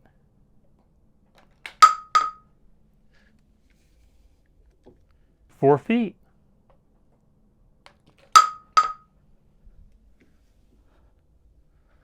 Nothing yet. 5 feet. 5 feet. So installation for the screen protector was pretty straightforward. It was definitely more complicated than most. But again, for what it offers you as far as filling in small cracks or scratches, it's definitely invaluable. And once you follow the instructions, it's really not that hard. It also does seem to be case friendly. It lasted up until a 5-foot drop. It also seems to work well with the in-display fingerprint sensor and the S Pen. And scratch resistance is pretty standard for tempered glass. And then here we have Ringke's clear tempered glass screen protector. So now we're going to test out the Ringke clear tempered glass screen protector. So we get 2 tempered glass screen protectors and an installation guide to make it super easy to install. And we also get 2 installation kits. Then use the dust sticker to remove any dust. Then take your screen protector with the guide, making sure that the top portion is going towards the camera on your phone. We're going to just put this whole thing over the top of the phone and kind of press it into place. Then hold down on the guide with one hand and pull out the little tab with the other. So for some reason it ripped when I was pulling this out. So I'm just going to have to kind of install this by hand. I'm going to put a case on my phone to use as a guide. And just to be clear, I wasn't pressing down on the guide super hard. I was just holding it in place. I've never had this happen before. So we're just going to take this out. And then we can use these little wings in the side as a kind of like a guide. So you can see it kind of adhering to the phone. Just kind of helping it along with my finger.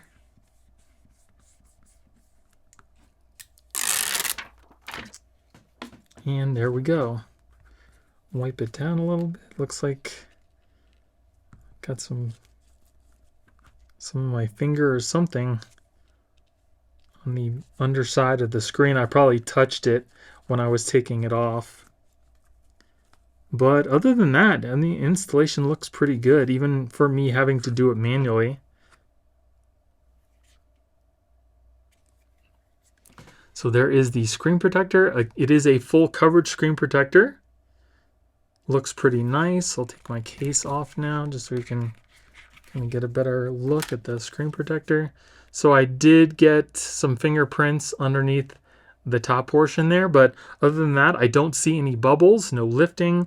It does leave a slight gap all the way around the phone for case compatibility.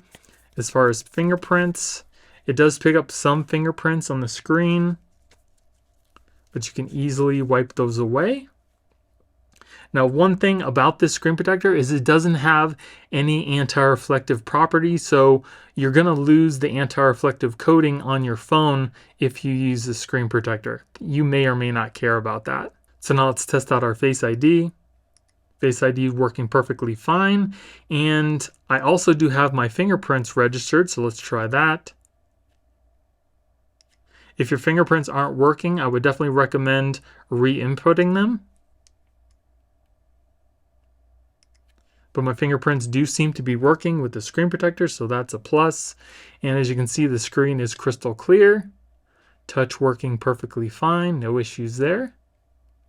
Very nice. So let's take a look at our front camera because it does cover the camera lens. I don't see any issues there. Everything looks nice and clear.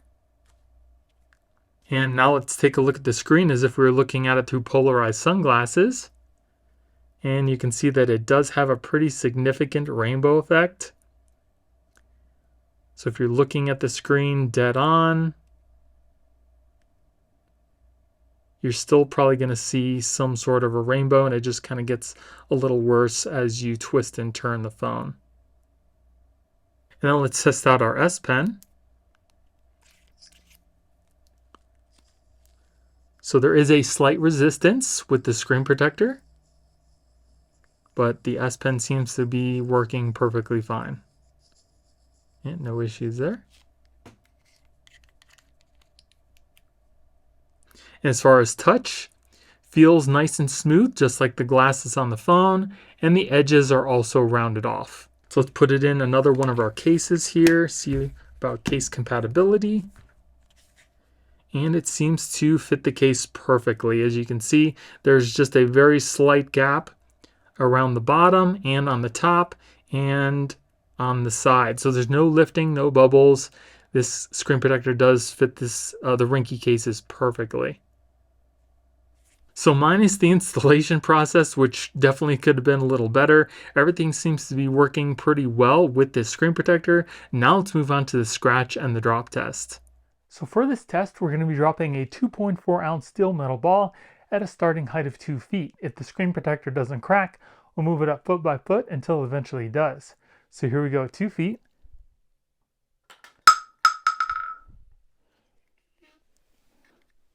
Moving on to 3 feet.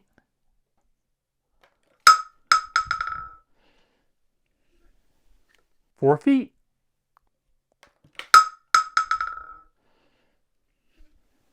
5 feet. 5 feet. All right, so the screen protector lasted up until a 5-foot drop. Now let's move on to the scratch test. So regular tempered glass starts to scratch around a Mohs hardness number 6. So we're going to start off our test with a number 5.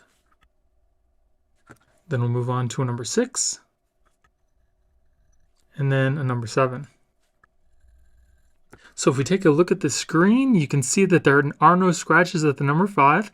There are slight at a number 6 and deeper at a number 7. So scratch resistance is pretty standard for tempered glass.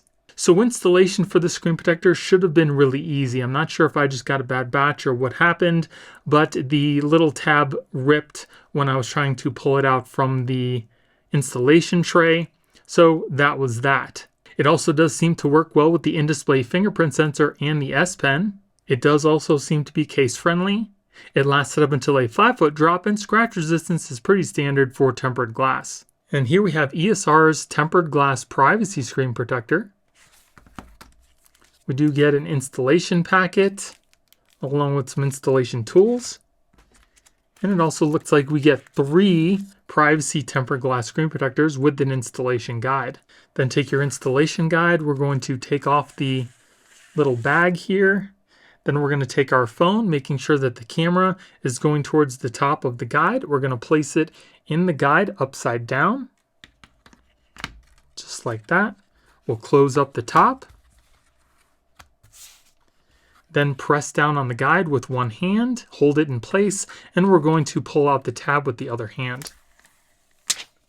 Then we'll wait 2 seconds. Then we'll open up the guide and we'll pull out our phone. Take a look.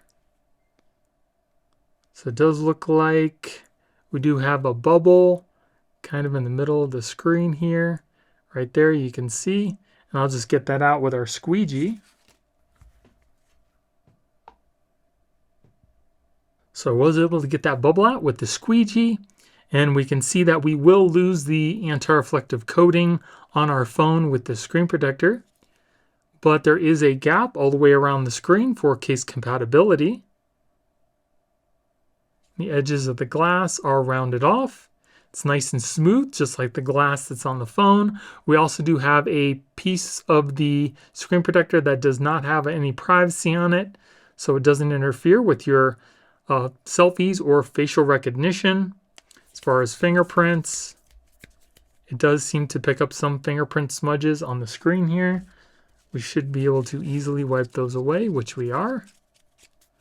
No problems. Let's take a look at our screen.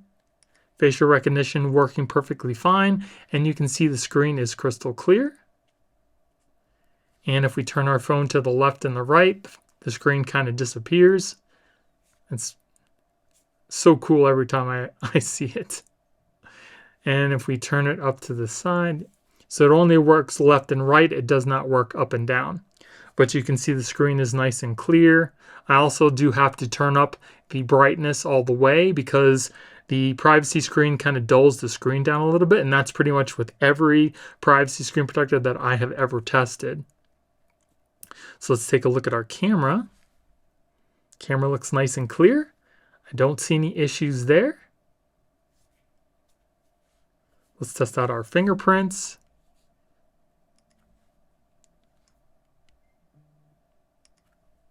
Seems to be working pretty quick. Yeah, no problems there. Yeah, fingerprints are working great and they are quick. And if you're having issues with your fingerprints, just re-register them after you install the screen protector. And I will also recommend turning up the touch sensitivity on the phone. So let's take a look at the screen as if we were looking at it through polarized sunglasses. And as you can see, it looks nice and clear. If we turn it to the side, there's just an ever so slight rainbow effect, not a lot. So definitely a plus there. Now let's put it in our case. Seems to fit the case perfectly. We still do have a pretty good gap all the way around the phone, so the screen protector should be compatible with most cases. Let's test out our S Pen. And the line looks pretty straight to me. That was me on the edge there.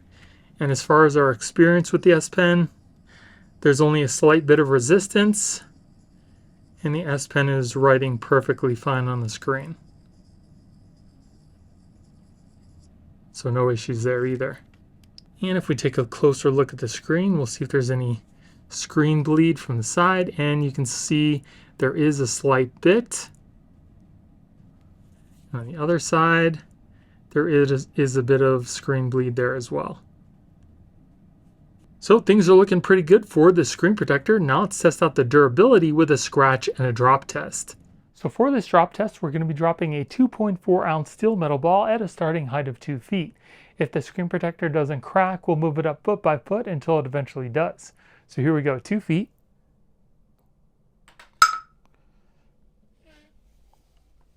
Moving on to 3 feet.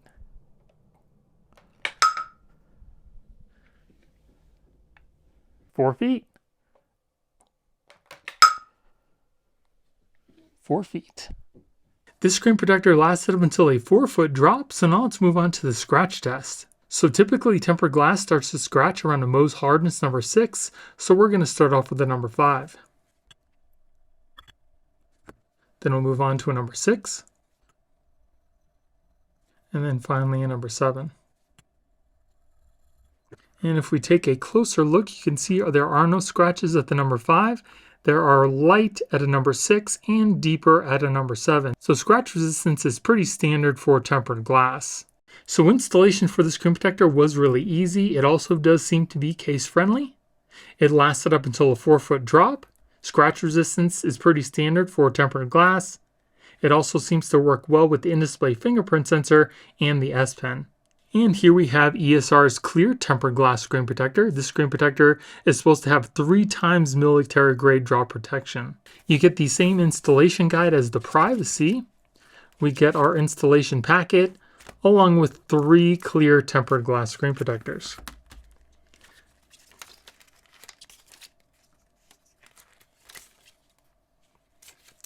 Now again, this tempered glass screen protector is supposed to have 3 times military grade drop testing.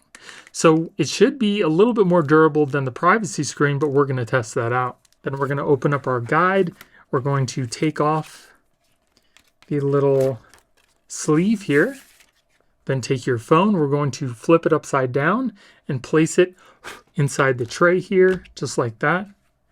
Then we're going to close the top, making sure that the little tab is outside. We're going to hold down on the guide with one hand, and we're going to pull out the tab with the other.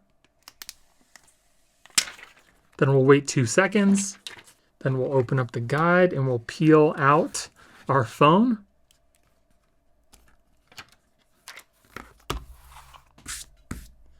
And we'll take a look. Installation looks good. I only have very slight bubbling kind of at the top here, but I'll get that out with my squeegee. So I was able to get the bubble out on the top, and installation looks good. We do have a pretty good gap all the way around the phone for case compatibility. The screen is nice and smooth, just like the glass that's on the phone. The edges are also rounded off, and you can also see that this screen protector does not have any anti-reflective coatings on it. As far as fingerprints, it does pick up slight smudges on the screen. Not bad at all, and you can very easily just wipe those away. And then let's take a look at our facial recognition, because the screen protector does cover our front camera. No issues there.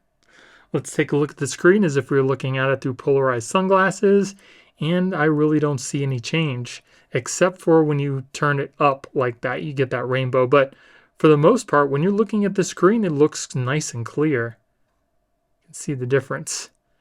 Really no rainbow effect at all. You can also see the screen is crystal clear, touch working great, no issues there. And we'll take a look at our front camera. Front camera again looks nice and clear. I don't see any issues there. So let's test out our fingerprints.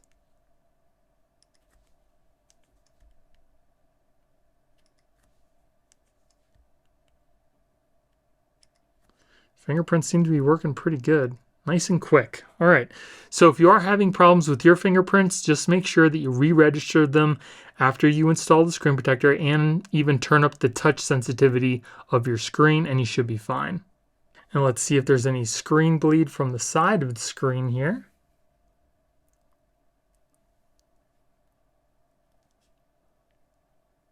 And it looks like, again, there is a slight bit on that side, and on this side there is a little bit of screen bleed as well. So again, we'll put our phone inside of our case, and it fits the ESR case perfectly. Again, there is still a slight gap all the way around the phone, so it should fit other cases just fine as well. So let's test out our S Pen. And the line looks pretty straight to me. For the most part, I mean, it goes by pressure too, so depending on how light or, hard you press on the screen, that's probably why there's a little bit more thickness on the other side of the line there. But for the most part, again, it's pretty straight. And for the S Pen, there is a slight bit of resistance, but it's not bad. And you can see that the S Pen is working perfectly fine on the screen. So everything about the screen is looking really good, and now let's move on to the scratch and the drop test. So we're going to be dropping a 2.4 ounce steel metal ball at a starting height of 2 feet. If the screen protector doesn't crack, we'll move it up foot by foot until it eventually does. So here we go at 2 feet.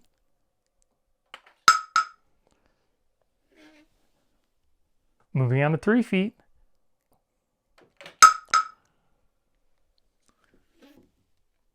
4 feet. 4 feet. So I'm not too sure about the 3 times military grade drop protection, because the drop test for this screen protector lasted up until a 4-foot drop, just like the privacy screen did. So now let's move on to the scratch test.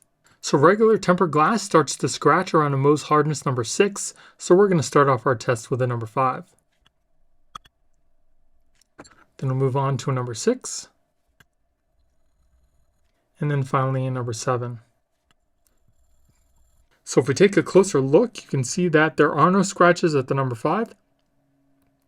There are light at a number 6 and a little deeper at a number 7. So scratch resistance is pretty standard for tempered glass. So installation for the screen protector was really easy. It also does seem to be case friendly. Again, it lasted up until a 4-foot drop. Scratch resistance seems to be pretty standard for tempered glass. It does seem to work well with the in-display fingerprint sensor as well as the S Pen. And then here we have SPIGEN's Glass TR Easy Fit Privacy Tempered Glass. So the first screen protector we're going to test is their Privacy Glass, and you get 2 tempered glass screen protectors with installation guides. an installation packet, and a squeegee. Take your screen protector with the guide, making sure that the top signifier is going towards the camera on your phone. We're going to peel off the back sticker. Then take this whole thing and just press it over the top of your phone, just like that. Then slide your finger down the middle and wait 30 seconds. Then hold down on the guide and we're going to peel up the sticker on the top here. And then lift up on the guide. And then remove the top plastic cover. And we'll look at our screen here. Installation looks good. We do have a slight bubble right there, which you can see, and I'll use the squeegee to get that out. So I was able to very easily get that bubble out with the squeegee, and the installation looks perfect. No bubbles, no lifting. There is a slight gap all the way around the phone screen for case compatibility, which we will be testing out. The edges are also rounded off, and it also does cover your camera on the front. So we'll test out our selfie camera to see if it has any effect on that at all. The screen protector also does not have any anti-reflective coating on it, so you will lose the anti-reflective coating of the S25 Ultra itself. As far as the touch, super smooth, just like the glass that's on the phone. Let's test out our fingerprints. And it does seem to pick up very slight fingerprints on the screen. Pretty good, and they very easily just wipe away. So now let's take a look at our screen. And you can see that the screen is somewhat dim, and that is the case with every privacy screen protector that I've ever tested. So all you need to do is go in, and you'll probably have to turn up your brightness, maybe up all the way. But once you do that, you can see that the screen is crystal clear. No issues with touch. Working fine. And let's test out and see what the screen looks like as if we were looking at it through polarized sunglasses. And you can see that it looks crystal clear, looking dead on. If we turn it, that's when you start to see kind of a rainbow effect. But even the rainbow effect from the side is really not that bad. Maybe up and down a little bit worse. But if you're looking at the screen dead on, you shouldn't see any rainbow effect. So now let's look at our camera here. And the camera looks pretty clean, very clear. I don't see any issues using the privacy glass. Looks just as clear as it would as if I was just using the camera from the glass itself. It does say clean your lens for a clearer picture, but it's totally clear. So maybe it is having an issue. I just don't see it. Like, everything looks clear to me from the screen, and you can see that yourself here, but it does say clean your lens for a clear picture. It's totally clean. There's absolutely nothing on the screen. So not sure really what that's about. But let's test out our fingerprint sensor now.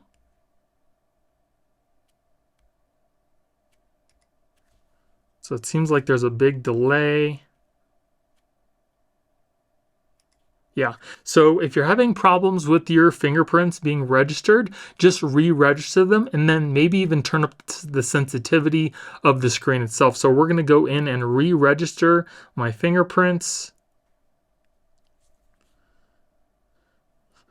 So it says, make sure the fingerprint sensor is clean and dry, then try again. There's only a slight smudge on the screen, so there might be an issue with this. I just cleaned it off so it's nice and clean. And let's try to add our fingerprints again. Okay.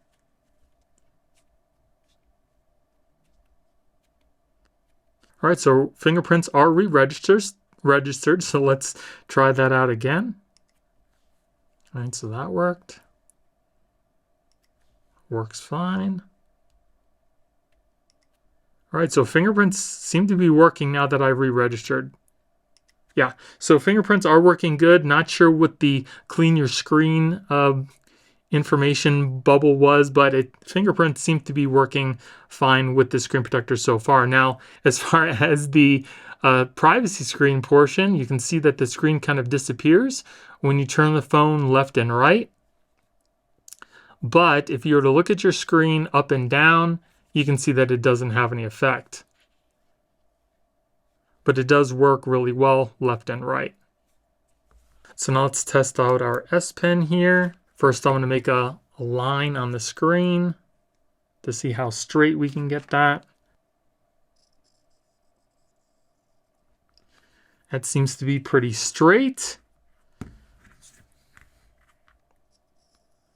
And there's only a slight resistance when drawing on the screen with the S Pen, so that's definitely a plus.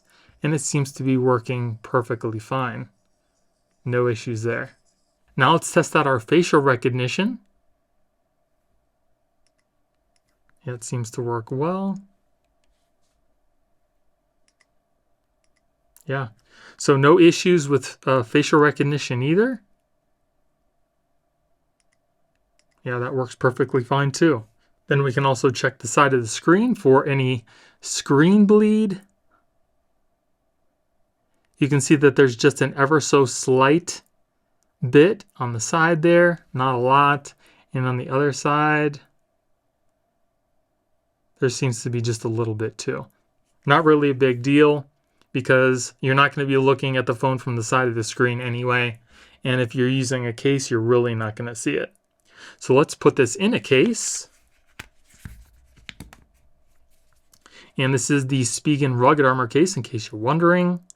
And it looks like there's a slight gap on the bottom and on the top, but on the sides, it almost comes right up to the edge of the case.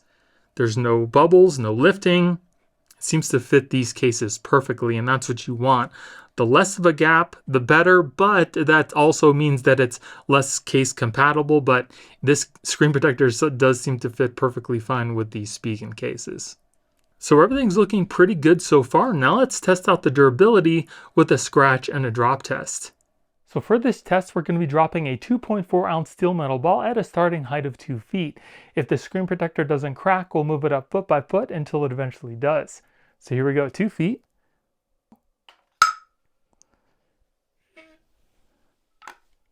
2 feet. So this screen protector lasted up until a 2-foot drop, which is pretty typical, especially for privacy screens. I've only seen a couple that last much more than that. But now let's move on to the scratch test. So regular tempered glass starts to scratch around a Mohs hardness number 6. So we're going to start off our test with a number 5. Then we'll move on to a number 6. And then finally, a number 7. So if we take a look at our screen, you can see that, you just wipe that. There's no scratches at the number 5 here. Oh, this is going to be tough because it's reflecting. There's no scratches. I'm going to wipe this off just so you guys can see. There's no scratches at the number 5. Oh gosh. Hold on, sorry. There's some slight scratches at the number 6. And a little deeper at the number 7 here. So scratch resistance is pretty standard for tempered glass. So installation for the screen protector was super easy. It also does seem to be case friendly. It lasted up until a 2-foot drop. Scratch resistance seems to be pretty standard for tempered glass. It also does seem to work well with the in-display fingerprint sensor. I'm not sure what the little information bubble we got about cleaning off our screen, but in the end, after I re-registered, it did seem to work fine, and the S Pen also works well too. And then here we have SPIGEN's Glass TR Easy Fit Clear Tempered Glass Screen Protector. So we get 2 tempered glass screen protectors with guides, an installation packet, and a squeegee. Take your screen protector with the guide, making sure that the top signifier is going towards the camera on your phone. We're going to peel off the back protector.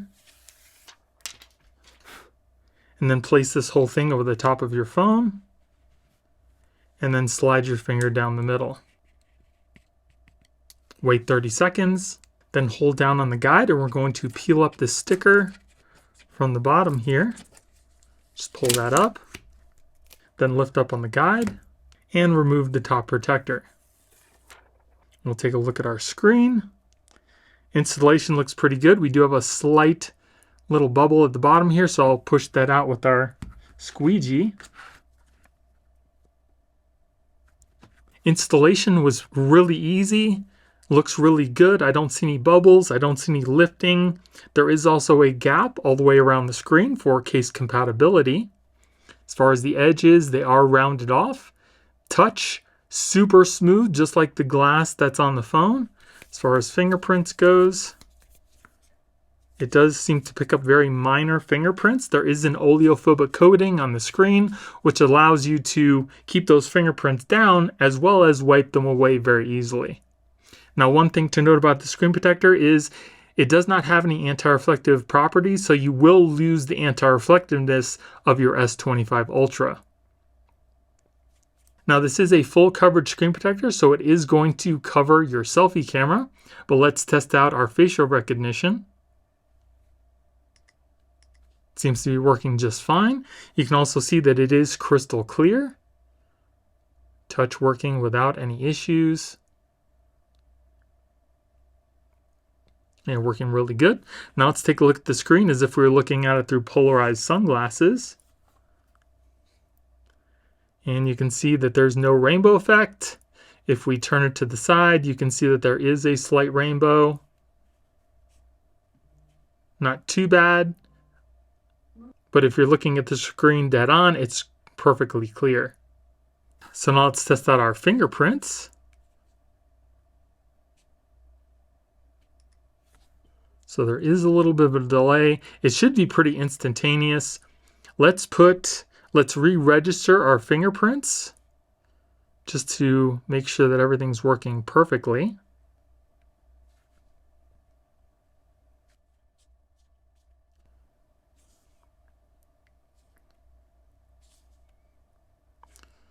All right, a little bit of an issue there. All right, so we are re-registered. Now let's test them out.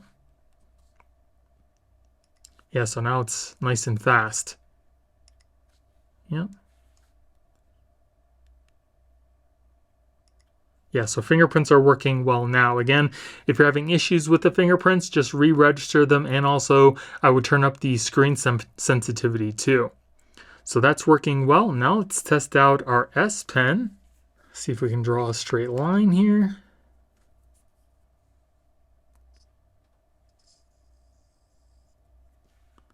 That's pretty straight to me. It might be a little off because this thing slides all around the screen.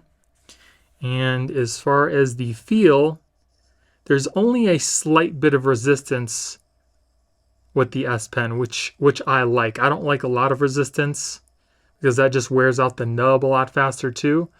So S Pen seems to be working just fine, and again, only a slight resistance with the S Pen. So now let's take a look at the edges for some edge bleed.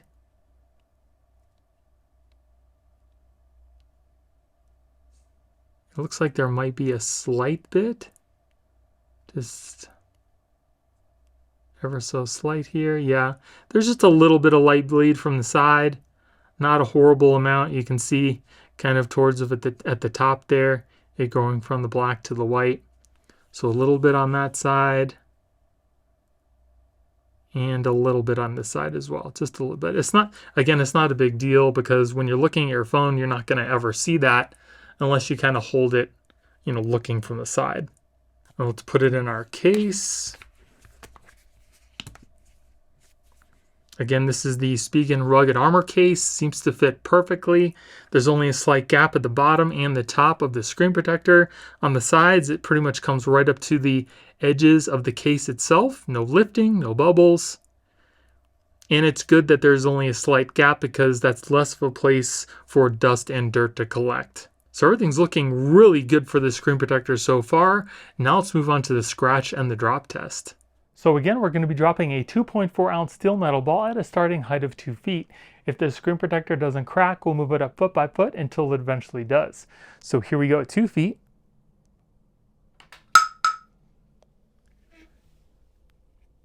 Moving on to 3 feet.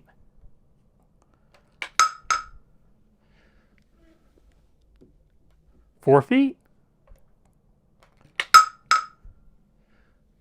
4 feet. So this screen protector lasted up until a 4-foot drop. Now let's move on to the scratch test. So regular tempered glass starts to scratch around a Mohs hardness number 6, so we're going to start off our test with a number 5. Then we'll move on to a number 6, and then finally a number 7. So if we take a closer look, you can see there are no scratches at the number 5. There are slight at a number 6 and a little deeper at a number 7. So scratch resistance is standard for tempered glass.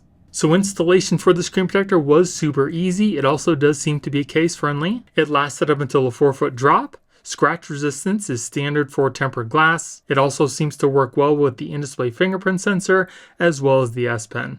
Here we have ZAGG's Glass Plus tempered glass screen protector. It's supposed to be 3 times stronger than regular tempered glass. This is the cheapest ZAGG screen protector.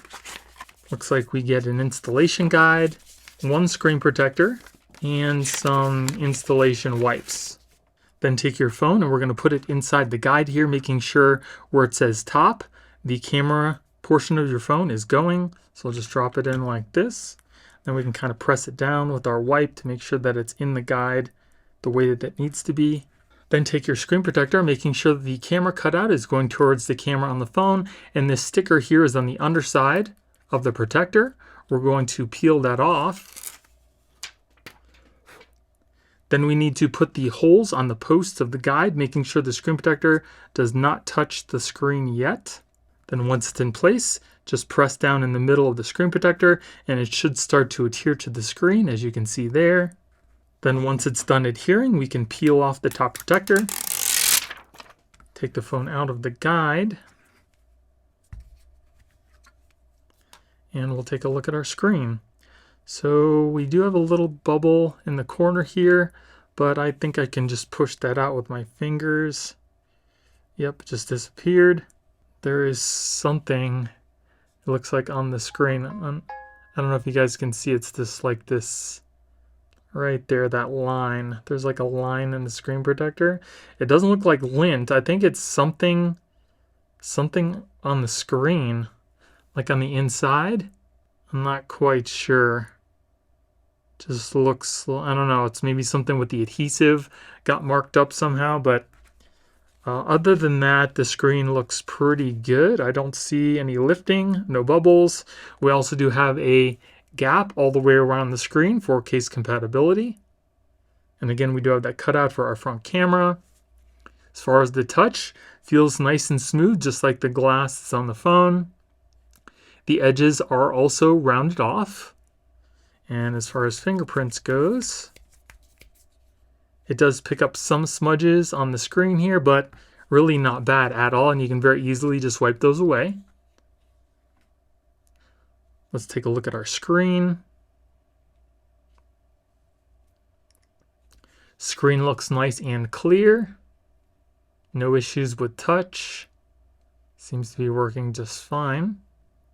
Let's take a look at the screen as if we were looking at it through polarized sunglasses. Let's see if there's any rainbow effect.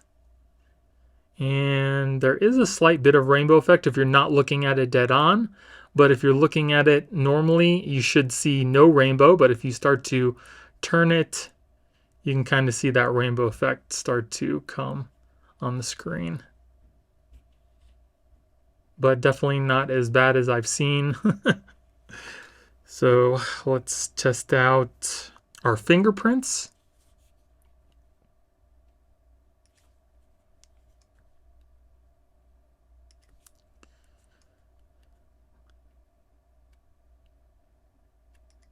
Not too bad. Fingerprints are working, but they're a little slow. So let's re-input our fingerprints.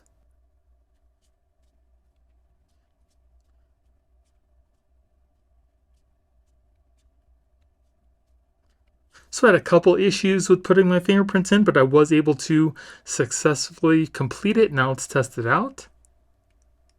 Definitely more quicker now. Yeah,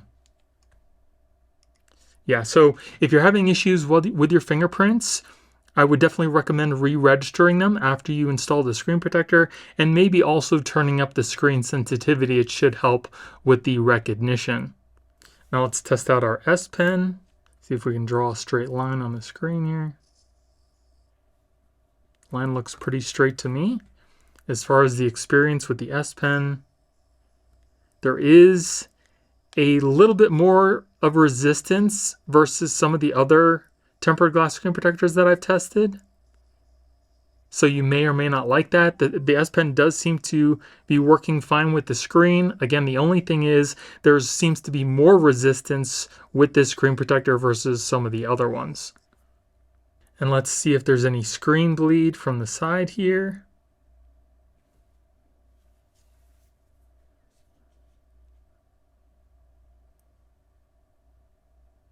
So it does look like there's a little bit of screen coming through the side of the screen protector. And on this side too. It's not horrible, but it is there. And let's put this in one of our cases.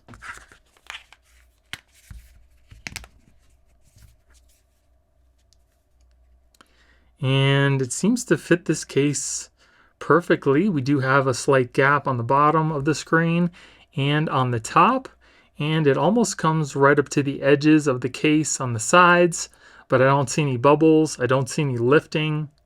Everything seems to be good, so the screen protector should be compatible with most cases.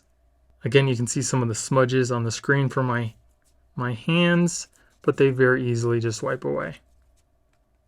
And then here you can see with my studio light that there is no anti-reflective coating on this screen protector. So everything's looking pretty good so far. Now let's move on to the scratch and the drop test. So for this test, we're going to be dropping a 2.4 ounce steel metal ball at a starting height of 2 feet. If the screen protector doesn't crack, we'll move it up foot by foot until it eventually does. So here we go, 2 feet.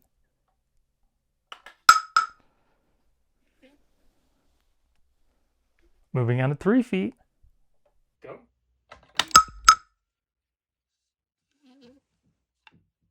4 feet.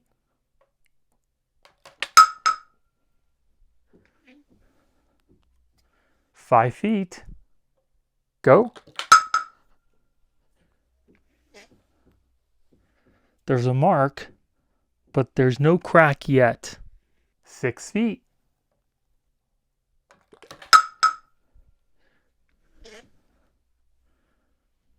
'No crack yet. 7 feet. 7 feet. So I'm definitely impressed. This tempered glass screen protector lasted up until a 7-foot drop. Now, even though there was a little marking on the screen, it did not crack until the 7-foot mark. So now I'm pretty excited to see what the other stronger ZAGG screen protectors can do. But for now, let's move on to the scratch test.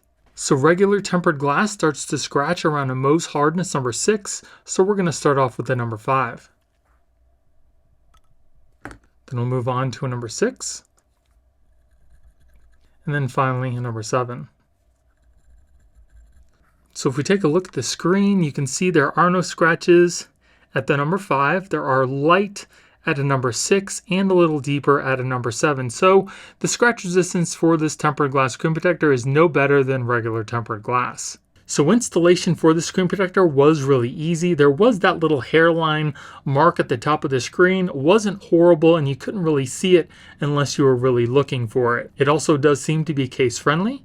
It lasted up until a 7-foot drop. Scratch resistance is standard for tempered glass. It also seems to work well with the in-display fingerprint sensor as well as the S Pen. Here we have the ZAGG Fusion tempered glass screen protector. It's made of a flexible polymer hybrid that's supposed to be unbreakable. We'll find out. We get an installation guide. We get one installation packet with some wipes and one tempered glass screen protector. Oh, we also get a squeegee with this one. So now I understand why they said that feels like glass, because this does seem like a film screen protector.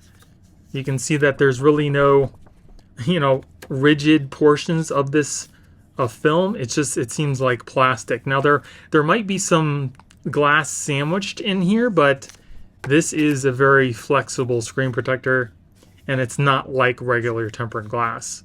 Then take your installation tray, making sure that the top is going towards the camera on your phone. We're just going to drop our phone inside the guide and then press down with your wipe to make sure it's seated in place. Then take your screen protector, making sure that this sticker is on the underside and the little cutout for the camera is going towards the camera on your phone. We're going to peel off the underside protector. Then we're going to put the post on the guide through the holes on the protector, making sure the protector does not touch your phone's screen right away.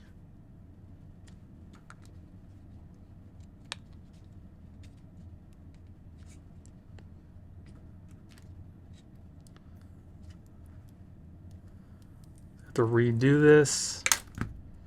It touched the screen, of course, because the other side wouldn't go on the posts. So we're going to try this again. It just doesn't fit right. It seems like it's like too short to fit over the posts properly, and it's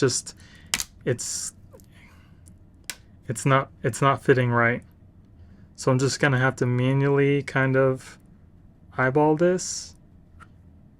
And we'll push this down in the middle. And it just doesn't, like, it doesn't want to adhere to your screen. So we're going to use, that's why they give you a squeegee. So I'll just kind of squeegee this out this way. There's really nothing that I could do. The screen protector was touching the glass on the phone the minute that I was trying to put it down. So that just didn't help. And then I'm trying to squeegee this out the best that I can. And we'll see what it looks like. Take off the top protector. And we do have a little bubble, some bubbles there. We'll try to get those out with the squeegee. Alright, so I did the best that I could. When I was installing it, it's not rigid like a tempered glass screen protector. So when the film was laying down over the screen, it wouldn't go over the back posts on the guide, and it laid down on the screen of the phone. So there was nothing that I could do to try to make it not do that. It's not rigid, so it doesn't stay flat. It kind of sags, and it touched my screen, and now we have these little, like, it looks like palm prints on the screen. But I did manage to get it down on the phone. Definitely wasn't the easiest installation by far, but I did get it down, and for the most part I kind of got these bubbles out. So as far as the touch, it's got a little bit of resistance to it. It's not as smooth as glass, which I don't like. The edges are kind of sharp. They're not rounded off because, again, this does seem like a film screen protector. As far as fingerprints, it does seem to do a pretty good job at rejecting fingerprints. You can see there's not a lot of smudges on the screen. There is a little bit of resistance when you're wiping off the screen as well, but it does seem to wipe away cleanly. You can also see there is no anti-reflective coating on this screen protector. Let's test out what the screen looks like. There is also a cutout for the camera, so you don't have to worry about your selfies. There is also a slight gap all the way around the phone. Now my screen protector is a little off because, again, I couldn't install it properly on the guide, so it's a little misaligned. You can see that the screen is crystal clear, and touch seems to be working perfectly fine. Again, it's got a little bit of resistance, which I don't like. I like the slickness of regular glass. Let's test out our fingerprints.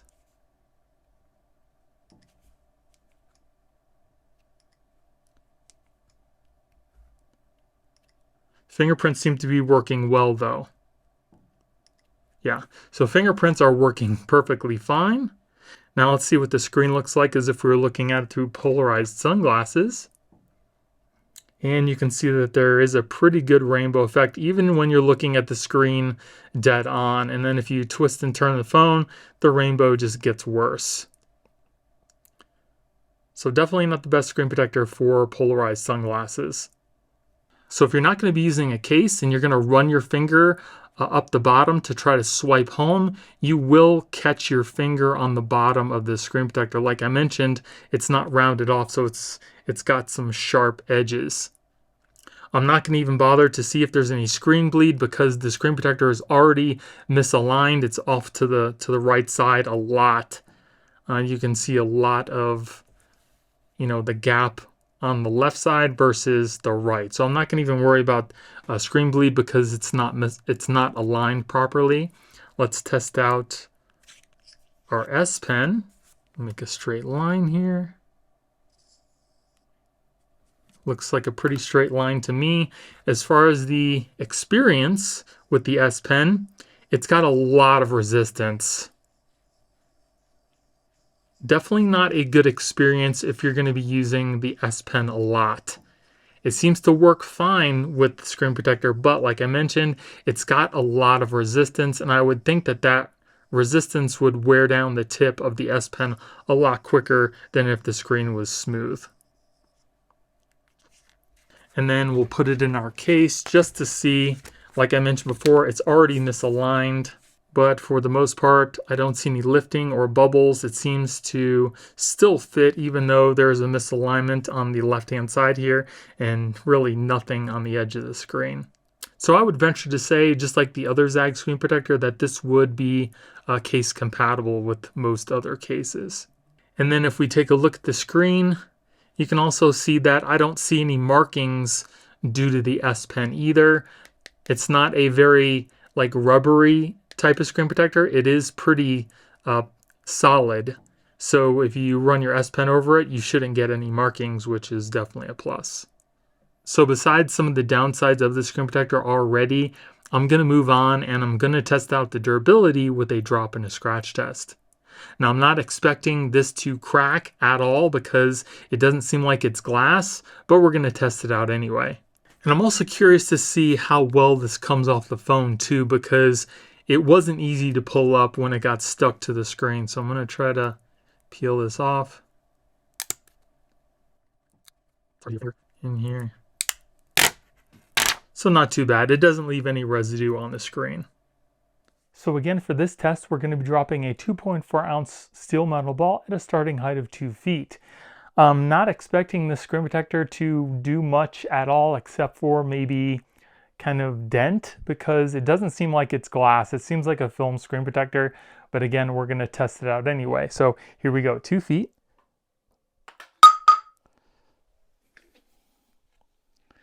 Nothing there. Moving on to 3 feet.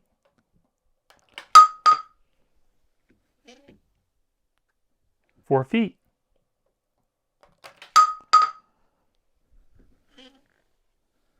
5 feet.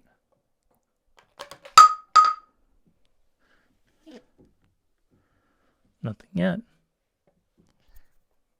6 feet.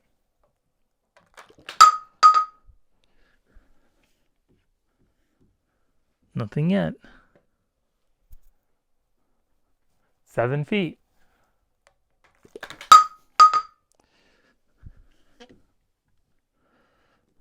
'No, it's definitely, I can feel a dimple on the screen, but like I mentioned before, it's not going to crack because it's made of film, so it's just going to deform, and that's pretty much it.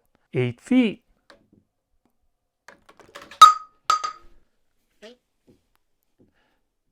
'Yeah, it's just deforming the plastic. And finally, 9 feet.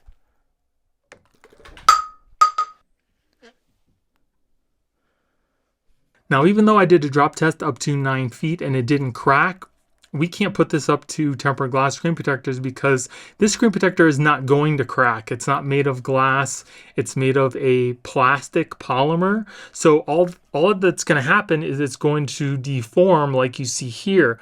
And because it's on this, hard quartz, nothing's going to happen to the quartz underneath. And now if you had this on your phone and we did a drop test up to 9 feet, the screen on the phone probably would have cracked and the screen here would have just deformed. So we cannot compare this to a drop test versus a tempered glass screen protector. So now let's move on to the scratch test. Now for regular tempered glass, you typically won't see it start to scratch until a Mohs hardness number 6. But since this isn't glass, we're going to start off with the number 2, which is simply a plastic tip. Then we'll move on to a number 3, which is copper.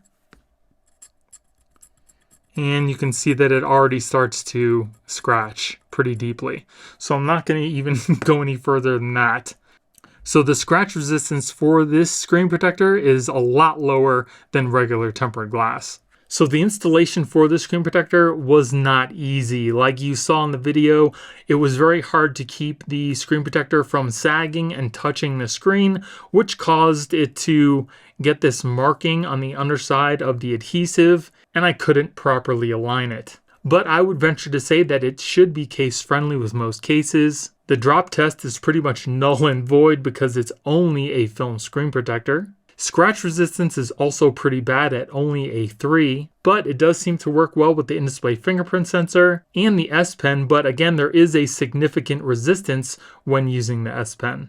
And here we have the ZAGG Glass Elite tempered glass screen protector. It's supposed to be 5 times stronger than regular tempered glass. We get our installation tray, we get 1 screen protector, and we also get our installation wipes. Then take your installation tray, making sure that the top here is going towards the camera on your phone. We'll take our phone and drop it into the tray, and then just press it down with your wipe to make sure that it's seated properly. Then take your screen protector, making sure that the camera cutout is going towards the camera on your phone, and this white sticker is on the underside of the screen. We're going to peel that off. Then we're going to place the holes over the posts on the guide, making sure the screen protector does not touch your phone's screen yet. Then just press down in the middle of the screen and it should start to adhere to your phone.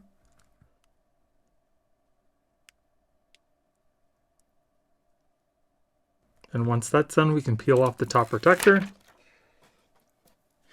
and take the phone out of the guide. And it looks like we do have a slight bubble right here. I'm going to try to push that out with my finger.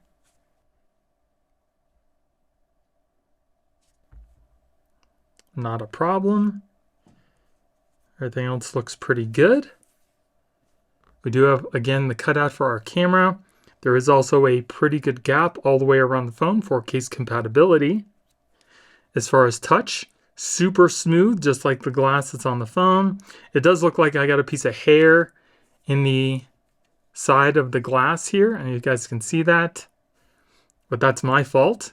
The edges are also rounded off. As far as fingerprints, it does seem to do a pretty good job at rejecting fingerprints. There's only slight smudges. You can very easily just wipe those away. Let's take a look at our screen. The screen is crystal clear. Touch seems to be working just fine. No issues there. It's nice and smooth. I really like that. Let's take a look at the screen as if we're looking at it through polarized sunglasses. And you can see when looking at it directly on, there's no rainbow effect. But if we turn it a little bit, there is a slight rainbow. Not bad at all, though. Definitely a lot better than some of the other screen protectors I've looked at.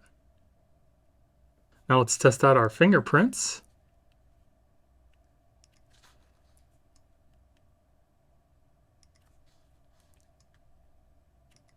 Fingerprints also seem to be working out pretty well.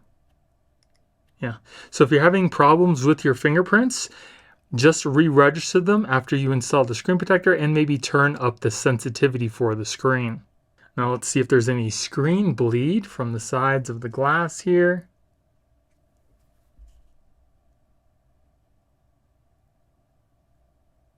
It does seem like there is a slight bit.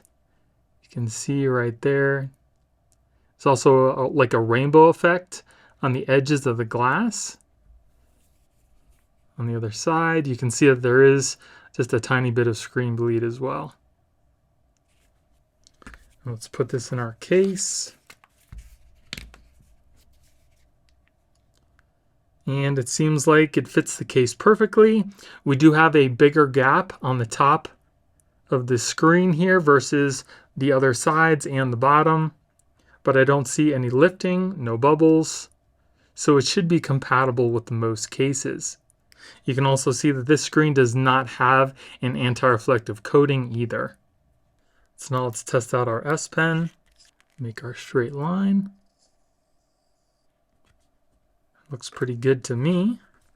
And as far as our S Pen experience, seems to work pretty well. There is a slight bit of resistance when you're drawing on the screen, but other than that, I don't see any issues. So everything's looking pretty good for this screen protector. Now let's test out the durability with a drop and a scratch test. So again, we're going to be dropping a 2.4 ounce steel metal ball at a starting height of 2 feet. If the screen protector doesn't crack, we'll move it up foot by foot until it eventually does. So here we go, 2 feet.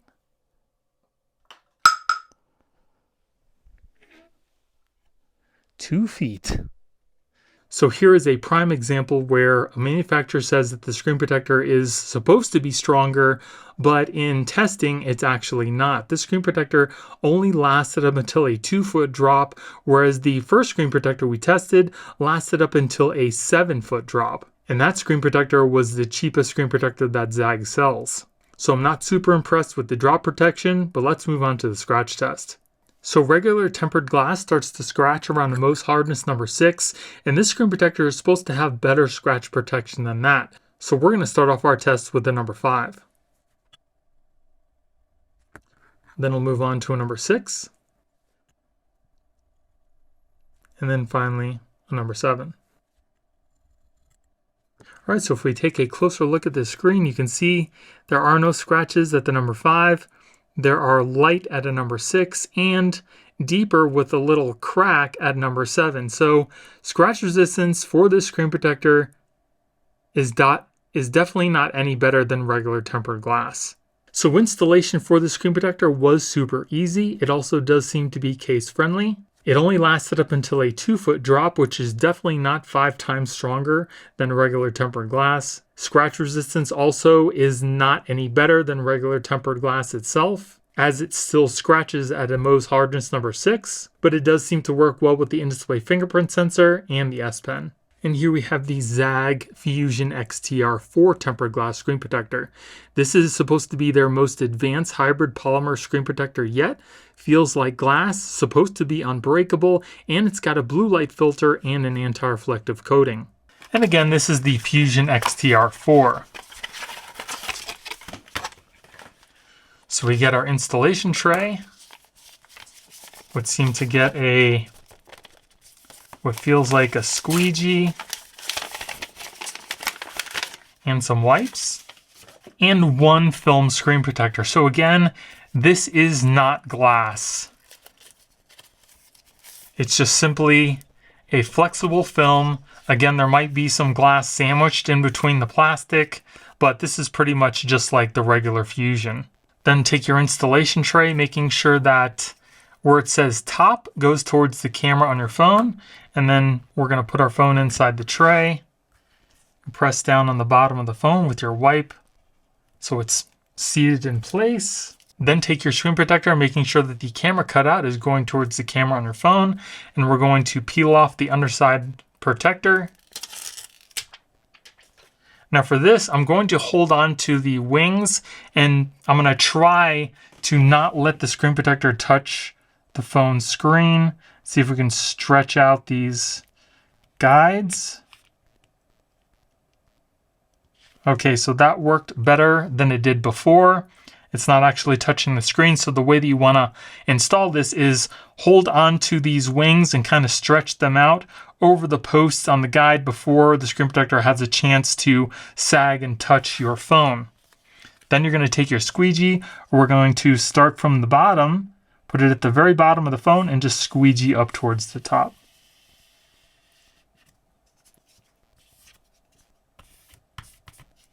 Then we'll remove the top protector and take our phone out of the guide and take a look. So of course I did get a little bit of dust underneath the screen here. I could try to lift that up a little bit to get that out, but I think I'm probably just going to end up leaving it, try to get out these bubbles. Installation wasn't horrible, but it's definitely a lot better on a tempered glass screen. The edges of this are not rounded off. Your fingers catch a little bit on the edges. There is also a slight gap all the way around the phone for case compatibility. We do have our cutout for our camera. As far as touch, it's fairly smooth. Maybe just a slight bit of resistance, but for the most part, it's pretty smooth. And as far as fingerprints, it does seem to do a pretty good job at rejecting fingerprints. There's only slight markings on the screen. So let's see what the screen looks like. Screen looks nice and clear. Touch seems to be working perfectly fine. No issues there. Now let's take a look at the screen as if we were looking at it through polarized sunglasses. And looking at the screen dead on, you might get a slight tinge of yellow. And if we turn it, you can see that the rainbow effect gets a little bit worse. Not horrible, it's kind of like a pastel rainbow, but it definitely is there. Now the screen protector does have blue light filtration and a anti-reflective coating. So let's take a look at the anti-reflective coating here. So it seems to do a pretty good job. I'll put up a comparison between the regular S25 Ultra screen next to the ZAGG, and we'll see if there's any difference in the anti-reflective coatings. So now let's test out our fingerprints.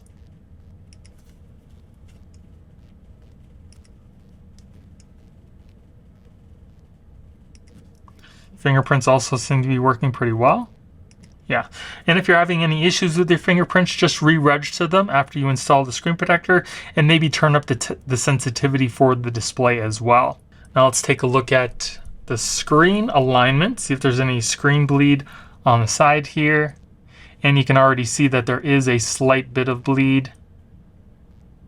Just a little tiny bit, not horrible. Test that on this side. And it looks like the same on this side as well.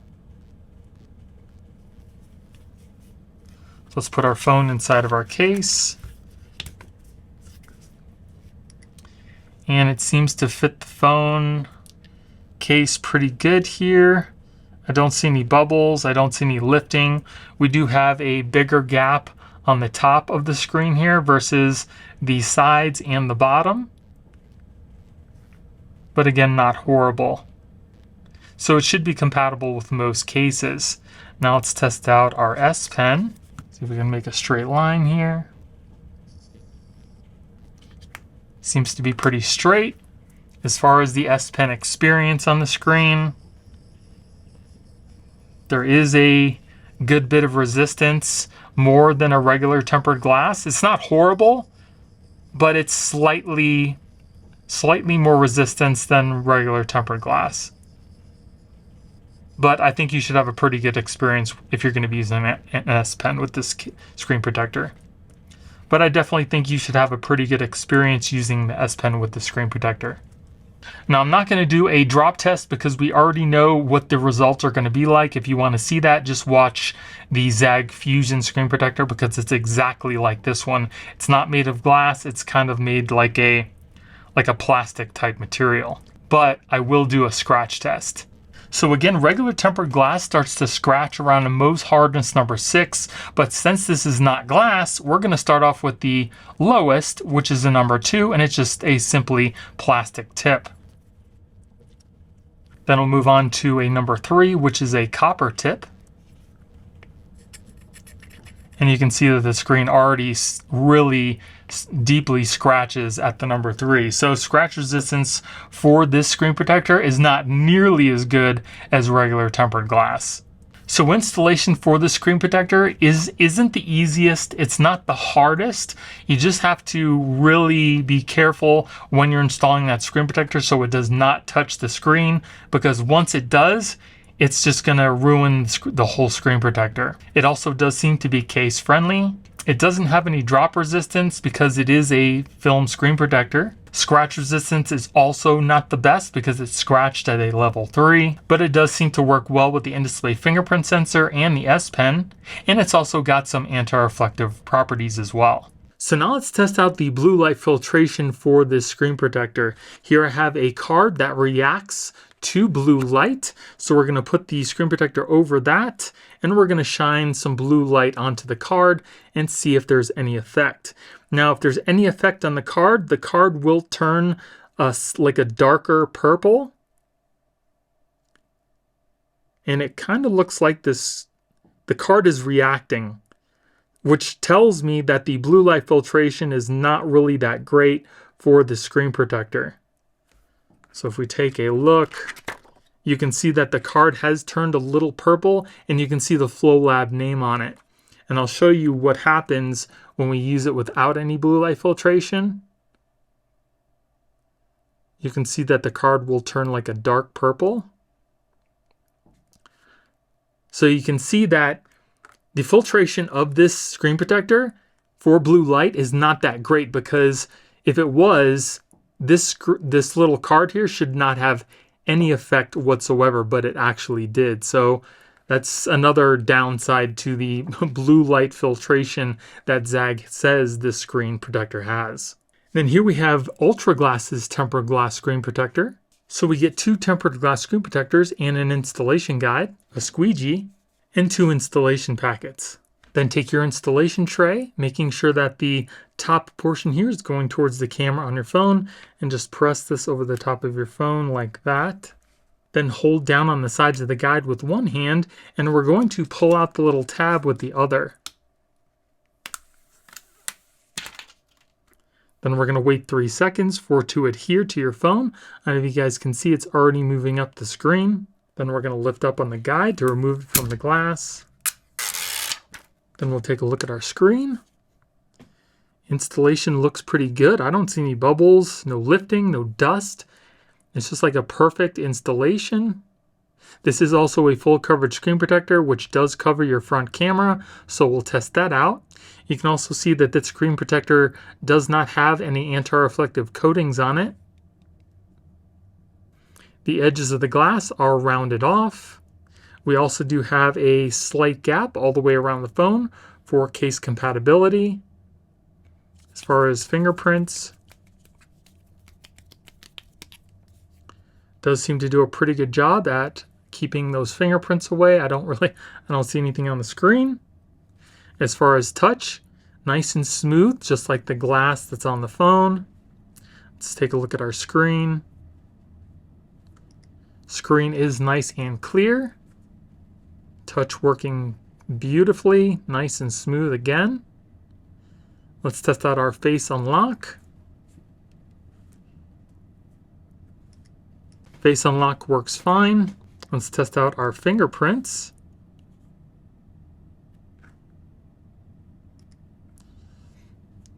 So it seems to be a little laggy and sometimes doesn't work. So we're going to re-register our fingerprints.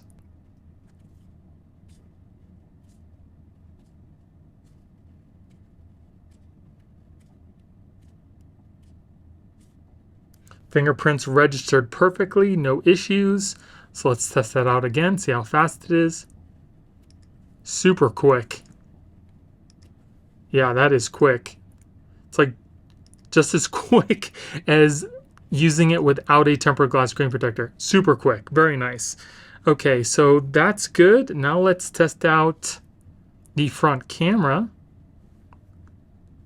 Front camera looks nice and clear to me, so there shouldn't be any issues taking selfies or anything like that. Now let's take a look at the screen as if we're looking at it through polarized sunglasses. And we can see that there's just a very faint kind of rainbow effect. If we twist the phone, it's just ever so slight. It's like kind of like a pastel color. Definitely not bad at all. And then if we take a closer look at the screen, we can check for any screen bleed on the sides. And there's just an ever so slight amount. Not a lot. Check on the other side here. You can see it's just a little gap. Not bad at all. Put it in our case to check out our case compatibility.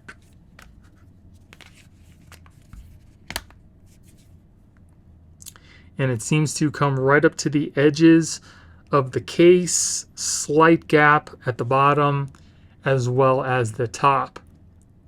No lifting, no bubbles. So the screen protector should be compatible with most cases. And now let's test out our S Pen. The line looks pretty straight to me. Let's see our experience. There is a little bit of a resistance, but it's not horrible. S Pen seems to be working fine with the glass. It's just there's a slight bit more resistance than some of the other tempered glass, but it's not bad at all. So I'm really liking everything about this screen protector and rear camera lenses. Now let's test out the durability with a drop and a scratch test. So for this test, we're going to be dropping a 2.4 ounce steel metal ball at a starting height of 2 feet. If the screen protector doesn't crack, we'll move it up foot by foot until it eventually does. So here we go, 2 feet.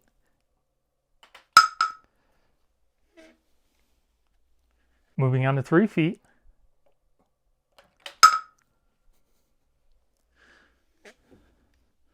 3 feet. So this screen protector lasted up until a 3-foot drop. Now let's test out the scratch resistance. So regular tempered glass starts to scratch around a Mohs hardness number 6. So we're going to start off our test with the number 5. Then we'll move on to a number 6. And then finally a number 7. So if we take a closer look at the screen, you can see we can see that there are no scratches at the number 5. There are slight at a number 6 and about the same at a number 7. So scratch resistance is pretty standard for tempered glass. Installation for the screen protector was really easy. It also does seem to be case friendly. It does work well and very quickly with the in-display fingerprint sensor as well as the S Pen. Now the screen protector only lasted up until a 3-foot drop in my testing, whereas ULTRAGLASS stated it should last up until a 12-foot drop. So I'm not sure what happened there. And as far as the scratch resistance goes, ULTRAGLASS also states that this screen protector should be scratch resistant up to like a Mohs 9, which is equal to like Sapphire. But in my testing, it only lasted up until a 6, which is just as strong as regular tempered glass. And it also seemed to work well with the in-display fingerprint sensor and the S Pen. And then here we have WSKEN's tempered glass privacy screen protector. It comes in this really interesting installation guide. You get 2 tempered glass screen protectors, an installation packet, a how-to guide, and some other paperwork along with a squeegee. Then we're going to take our phone with the camera going towards the top of the installation tray here. Just kind of push this into place. And I would use our little drying cloth to kind of press in the rest so you don't put any of your fingerprints on the screen. Just make sure that it's in there really good. Then lay this plastic strip down over the top of your phone and then close the lid, making sure that the little piece of pulse tab here is sticking out of the top of the guide, and just clip this into place. Then hold the sides of the guide with one hand and pull out the tab. We're going to wait 20 seconds, then press down here where it says press and just run your finger up the middle of the screen. Then we'll open up the guide, remove the top cover, and then we'll get the phone out kind of from the bottom. And we'll take a look. So installation looks pretty good. We do have a bubble right here, I don't know if you guys can see, and we have a little bubble down at the bottom there, and there's one right there. So I'm just going to use the squeegee to try to push those out. All right, so I was able to very easily get those bubbles out with the squeegee. Installation looks really good. I don't see any bubbles. I don't see any lifting. We do have a cutout for our front camera. The edges are also rounded off. There's also a gap all the way around the phone for case compatibility, which we will be testing out. As far as the touch, feels super smooth, just like the glass that's on the phone. And as far as fingerprints, it seems to do a pretty good job at rejecting fingerprints too. There's only very slight smudges on the screen that you can very easily just wipe away. And you can also see that you lose the anti-reflective properties of the S25 Ultra with the screen protector. So let's take a look at the screen. And as you can see, the screen is kind of dull. So all you're going to need to do is go in and turn up the brightness of your phone, and everything looks crystal clear. Touch working perfectly fine, no issues there. It's nice and smooth. Let's test out our fingerprints.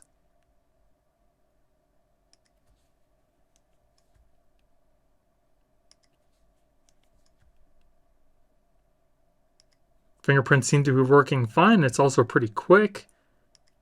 Nice.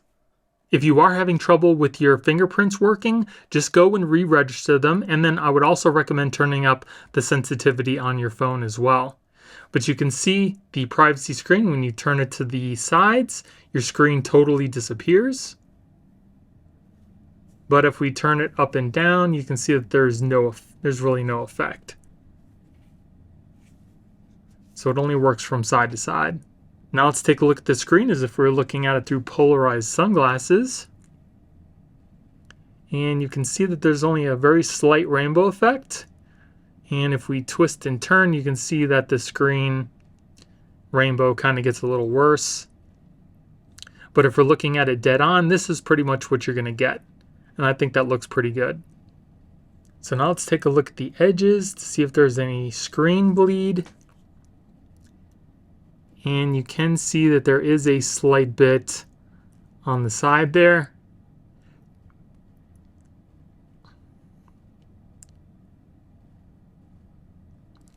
And if we look at the other side, you can still see a little bit of a screen bleed there.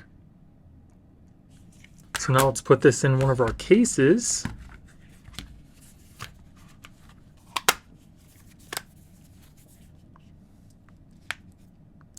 Seems to fit this case perfectly. I don't see any lifting, don't see any bubbles, and it almost comes up to the bottom and the top of the case. There's just a slight gap. You can see right there, and we get a slight gap on the sides as well. So not a lot of room for dust and dirt to collect, which is definitely a plus. Now let's test out our S Pen. Seems to be a pretty straight line to me as far as the experience with the S Pen. There's only a slight bit of resistance, not a lot, and the S Pen seems to be working just fine. So everything's looking good so far for the screen protector. Now let's move on to the scratch and the drop test. So for this test, we're going to be dropping a 2.4 ounce steel metal ball at a starting height of 2 feet. If the screen protector doesn't crack, we'll move it up foot by foot until it eventually does. So here we go at 2 feet.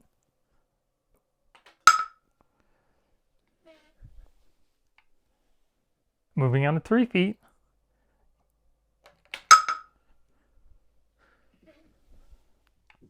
4 feet.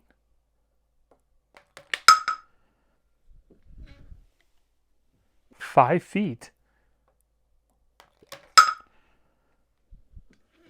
5 feet. So this screen protector lasted up until a 5-foot drop, which is pretty impressive because privacy screen protectors typically don't last that long. So now let's test out the scratch resistance. So regular glass starts to scratch around a Mohs hardness number 6, so we're going to start off with a number 5.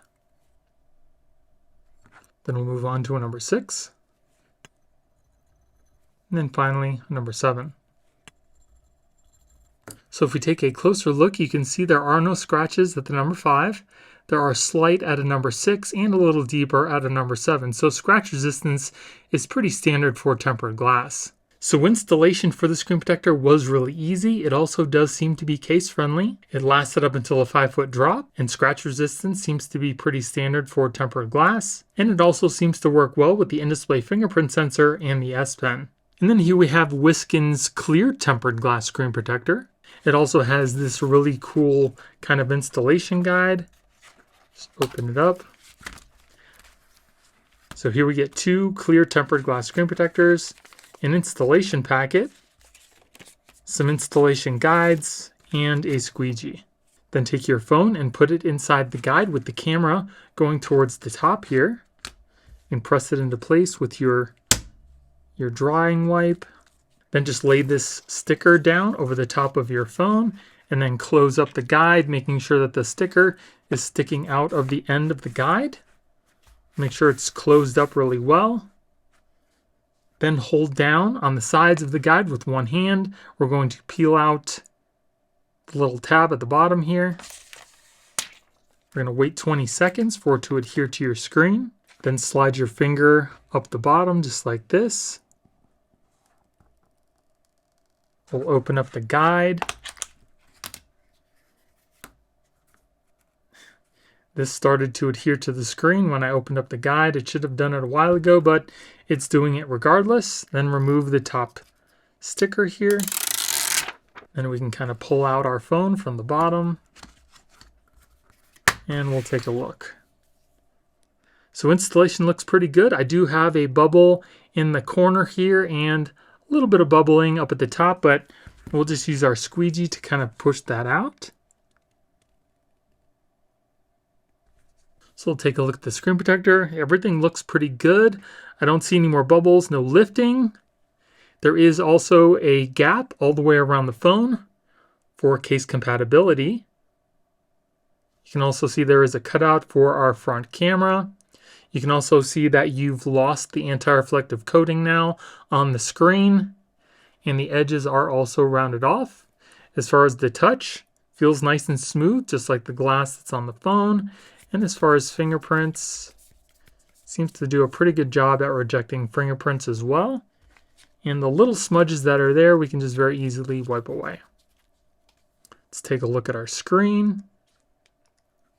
Screen is nice and clear. No issues with touch. Working fine. So now let's take a look at the screen as if we were looking at it through polarized sunglasses. And you can see if you're looking at it dead on, there's only a very slight rainbow effect.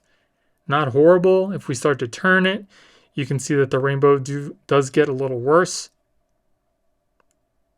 But it's definitely not horrible. Now let's test out our fingerprints.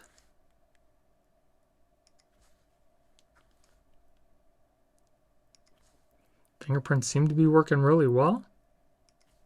Try one with the screen off.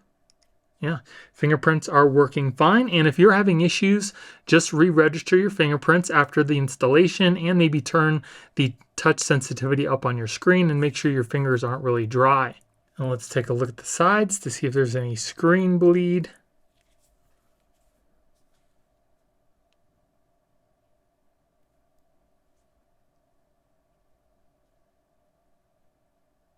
And it does look like there's ever so slight. The same as there was on the privacy screen. Just a little bit of screen bleed, not a lot. Now let's put our phone inside of our case. Seems to fit the phone really well. I don't see any issues, no bubbles, no lifting. You can see that there is still a slight gap on the bottom of the phone, as well as the top and on the sides. So it should be compatible with most cases. So now let's test out our S Pen. I think that looks pretty straight to me. And as far as the experience, there's only a slight bit of resistance. The S Pen seems to be writing perfectly fine on the screen. So no issues with the S Pen either. So again, everything's looking great for this screen protector. Now let's move on to the scratch and the drop test. So again, we're going to be dropping a 2.4 ounce steel metal ball at a starting height of 2 feet. If the screen protector doesn't crack, we'll move it up foot by foot until it eventually does. So here we go, 2 feet.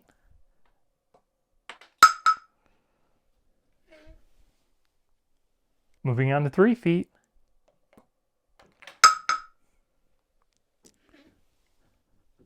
4 feet. 4 feet. So this screen protector lasted up until a 4-foot drop. Now let's move on to the scratch test. So regular tempered glass starts to scratch around a Mohs hardness number 6. So we're going to start off with a number 5. Then we'll move on to a number 6. And then finally a number 7. So if we take a look at our screen, you can see that there are no scratches at the number 5. There are very light at a number 6 and a little deeper at a number 7. So scratch resistance seems to be pretty standard for tempered glass. So installation for the screen protector was really easy. Again, it also does seem to be case friendly. It lasted up until a 4-foot drop. Scratch resistance seems to be pretty standard for tempered glass. And it also seems to work well with the in-display fingerprint sensor and the S Pen. And then here we have WSKEN's most durable tempered glass clear screen protector. This has a 9H plus hardness. So I'm pretty excited for this one because they say it's supposed to withstand a 12-foot drop, but we'll see about that. It also has a dust-free installer as well. It's a little different than some of the other tempered glass WSKEN screen protectors we've been testing. So this kind of opens up from the top. Looks like we get 2 clear tempered glass screen protectors. We get some installation packets and a squeegee, and that's it. So then we're going to take our phone and put it inside the tray here, making sure that the camera cutout goes towards the roller on the guide. Place the top of the phone down inside the guide just like this, and then press that down at the bottom. Should be flat. Then you can use your dust sticker to remove any dust you might see. Then take one of your screen protectors, making sure that the little plastic nub here goes into the hole at the top. We'll just press that into place and then just let this rest down on these little posts on the guide and put those through the hole just like that. So the screen protector is not actually touching the screen. Then we'll close this up. Then hold down on the guide. Then hold down on the guide with one hand, and we're going to pull the tab out with another. Then you're going to lift up on the guide. And then we're going to hold the guide with one hand and pull out with the other. Kind of hold the tray. Just like that. And then we'll press it back into place. And lift up on the guide. We can remove the top plastic protector. And then kind of push your phone out from the back. We'll take a look at the installation. Installation looks really good. I do have some little bubbles down at the bottom. You guys can see right there. So I'll just use the squeegee to get that out. Other than that, the installation looks perfect. I was able to get those bubbles out on the bottom. There is a slight gap all the way around the screen for case compatibility, which we will be testing out. The edges are also rounded off. This is a full coverage screen protector, so it does cover your camera. Glass feels super smooth, just like the glass that's on the phone. You can also see that there is no anti-reflective coating. As far as fingerprints, it does seem to do a great job at rejecting fingerprints. There's only very slight smudges that you can just very easily wipe away. Looking pretty good so far. So let's test out our facial recognition. Facial recognition working perfectly fine, and you can see the screen is crystal clear. Touch also working perfectly fine, no issues there. Let's test out our front camera. Front camera looks beautiful, nice and clear. No issues there. Now let's take a look at the screen as if we're looking at it through polarized sunglasses. And as you can see, this screen protector has a slight bit of rainbow effect. Even if you're looking at it dead on, you still see a slight rainbow. And then as you twist and turn it, the rainbow gets a little worse. So if you're not looking at it dead on like this, there's no rainbow, but if you're looking at it dead on, there is a slight, like a yellowing effect. And now let's see if there's any screen bleed on the sides. I can already see it already. You can see it, just a little bit of a screen bleed from the side there, and on the other side, there's just a little bit as well. Now let's put our phone inside of our case.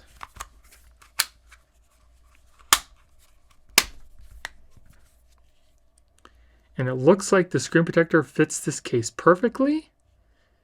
There's only a slight gap at the bottom here, a little bit at the top, and it almost comes up to the edges of the case on the sides.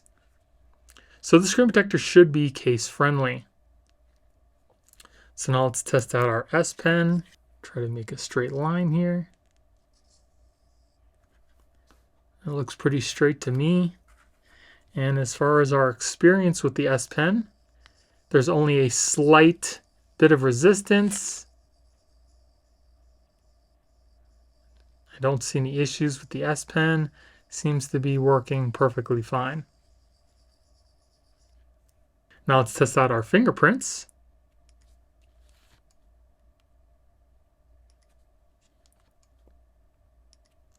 Fingerprints seem to be working pretty good. It's also pretty quick too. So nice. So again, if you're having issues with your fingerprints, just re-register them after you install the screen protector and maybe turn up the touch sensitivity on your screen. So again, everything's looking great for the screen protector just like the other two. But now let's test out the durability with the drop and a scratch test. So once again, we're going to be dropping a 2.4 ounce steel metal ball at a starting height of 2 feet. If the screen protector doesn't crack, we'll move it up foot by foot until it eventually does. So here we go, 2 feet.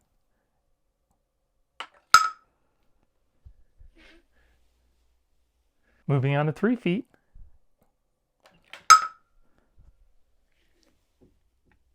There is a slight mark there, but it's not cracked yet. 4 feet.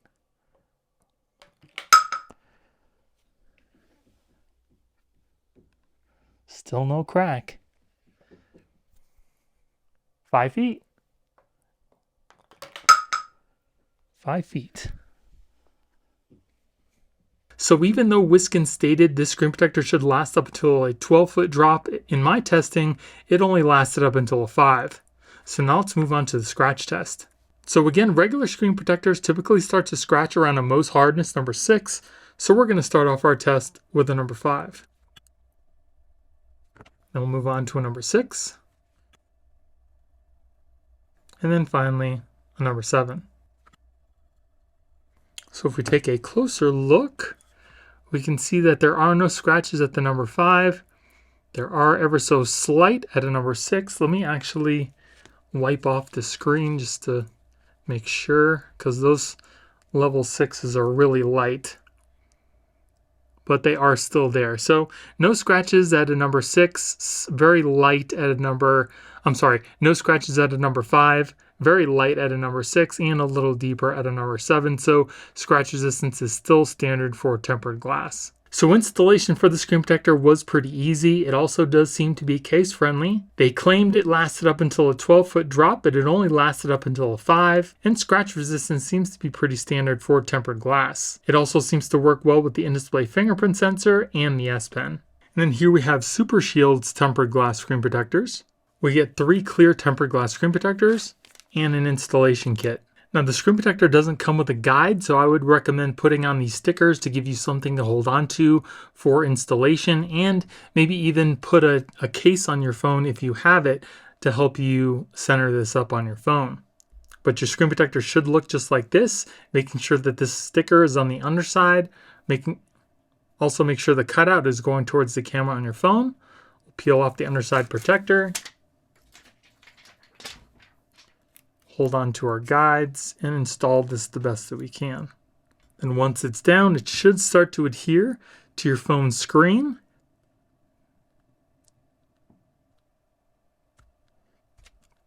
You have some bubbles, we can just kind of push those out with our finger. Not a horrible installation. It does look like that it's got a slight gap all the way around the phone for case compatibility. The edges are also rounded off. Got a cutout for our camera. As far as the touch, feels nice and smooth, just like the glass that's on the phone. As far as fingerprints, does seem to do a pretty good job at rejecting fingerprints as well. Just some slight smudges on the screen that you can very easily wipe away. Let's take a look at our screen. Screen looks nice and clear. No issues with touch either. Let's take a look at our screen as if we're looking at it through polarized sunglasses. So if you're looking at it dead on, it looks pretty clear. If we start to turn it, you can see that there is a slight pastel rainbow effect. Definitely not horrible, but it is there. And let's test out our fingerprints.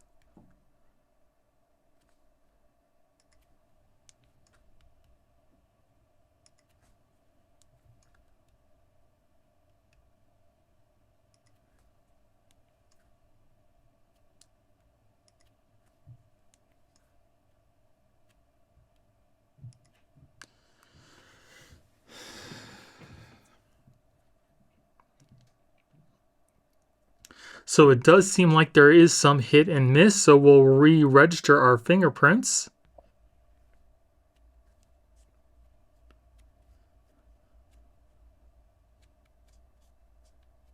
Just some slight issues putting in the fingerprints, but we did get it to go to 100%, so let's test those out again.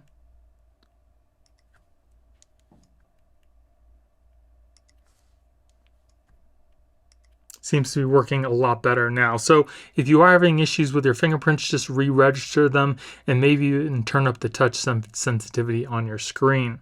So now let's take a look and see if there's any screen bleed. So if we take a look at the side here, you can see that there is maybe just a little bit, just a tiny bit of screen bleed. And on the other side,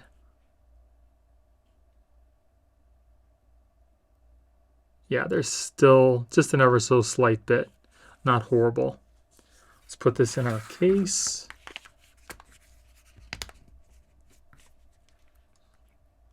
Seems to fit the case pretty well. I don't see any lifting, no bubbles.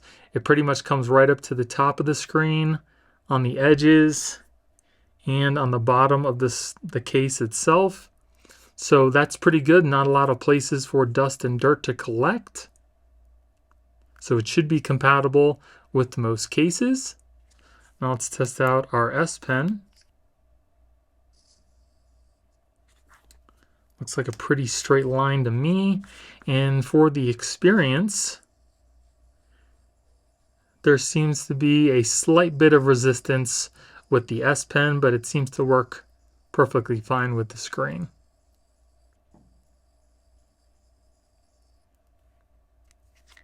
And you can also see that this screen protector does not have any anti-reflective coatings whatsoever. So now let's test out the durability with a drop and a scratch test. So we're starting off the test by dropping a 2.4 ounce steel metal ball at a starting height of 2 feet. If the screen protector doesn't crack, we'll move it up foot by foot until it eventually does. So here we go at 2 feet. 2 feet. So this screen protector lasted up until a 2-foot drop. Now let's move on to the scratch test. So regular tempered glass starts to scratch around the Mohs hardness number 6, so we're going to start off our test with the number 5. Then we'll move on to a number 6. And then finally a number 7. So if we take a closer look, you can see there are no scratches at the number 5. There are light at a number 6 and deeper at a number 7. So scratch resistance for the screen protector is standard for tempered glass. So installation for the screen protector could have been easier with a guide. It also does seem to be case friendly. It only lasted up until a 2-foot drop. Scratch resistance also is pretty standard for tempered glass. It seems to work well with the in-display fingerprint sensor as well as the S Pen. And here we have clear tempered glass screen protectors by OMOTON. So you get 2 tempered glass screen protectors with installation guides and an installation packet. So take your installation tray, making sure where it says top is going towards the camera on your phone. Very importantly, before we begin, make sure that this little tab is going towards, or it's going through the little slot on the bottom of the plastic guide here. Then make sure that the top portion is going towards the camera on your phone. You're just going to place this whole thing over the top of your phone. Kind of press down on it into place. Then hold down on the side with one hand. We're going to pull out the little tab with the other. Then slide your finger across the bottom here and then up the top. And wait 20 seconds. Then we're going to lift up on the guide. And we'll take a look at the screen. So it looks like we have a couple bubbles here, one big one there and one down at the bottom. But we do get a little squeegee, so I'm just going to use that to try to get these out. So I was able to get the bubbles out very easily with that little squeegee. Installation looks pretty good. Don't see any bubbles, no lifting. The edges of the glass are rounded off. And the glass is super smooth, just like the screen on the phone itself. We have a cutout for our front camera. There's also a gap all the way around the phone for case compatibility. As far as fingerprints, we do see some minor smudges on the screen. Not horrible. We can just kind of wipe those away with minimal effort. Let's test out our fingerprints.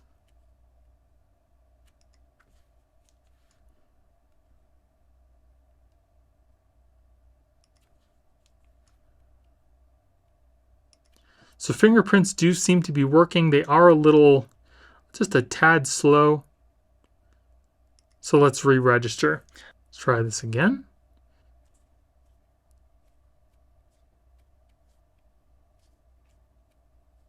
So the fingerprints went in pretty good.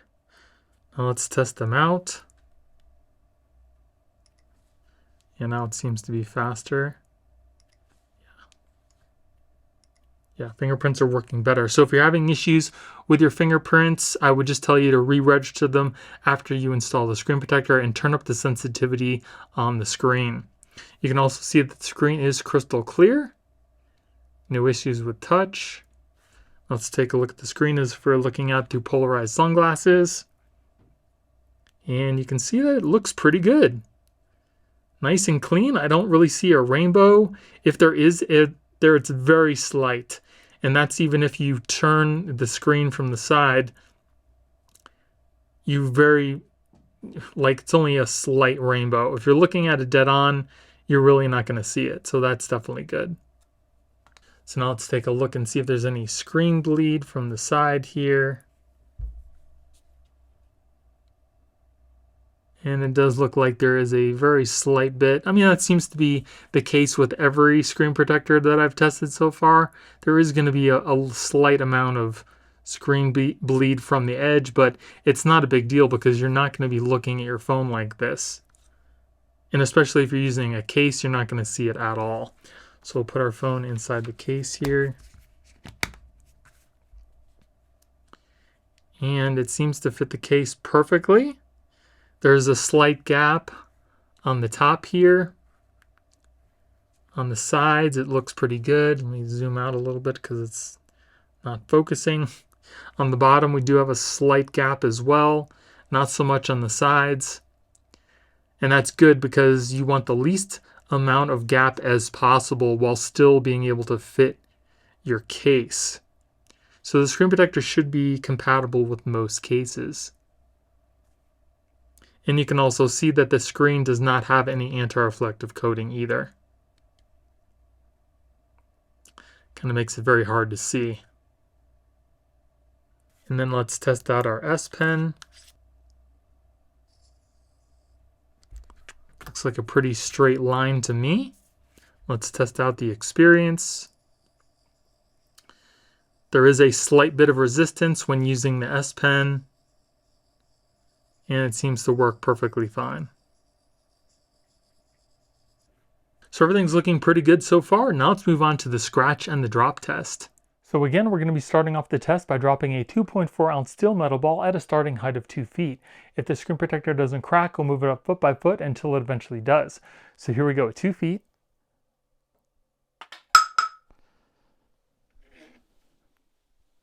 Moving on to 3 feet.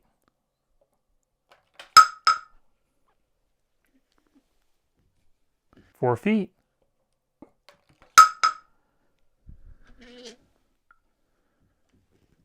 'No crack yet. 5 feet.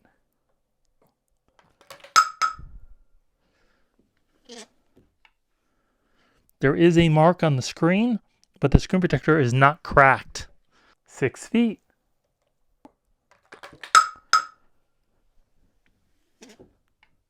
7 feet. 7 feet.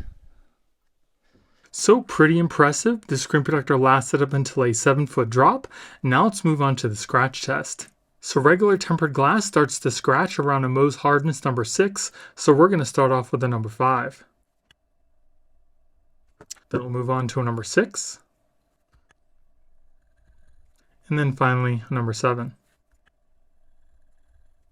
So if we take a closer look, you can see there are no scratches at the number 5. There are slight at a number 6 and almost the same at a number 7. So scratch resistance is pretty standard for tempered glass. So installation for the screen protector was really easy. It also does seem to be case friendly. It lasted up until a 7-foot drop. Scratch resistance is standard for tempered glass. And it also seems to work well with the in-display fingerprint sensor and the S Pen. And here we have the UAG Flex Shield screen protector. You get one screen protector, and this is not tempered glass either. It is a film screen protector, an installation tray, and some installation wipes. So take your installation guide with the screen protector, just kind of peel back the screen protector itself and put your phone inside the tray with your camera up towards the top of the guide. Then we need to peel off the back protector, which left a ton of dust on the screen. This is such a horrible way to install the screen protector.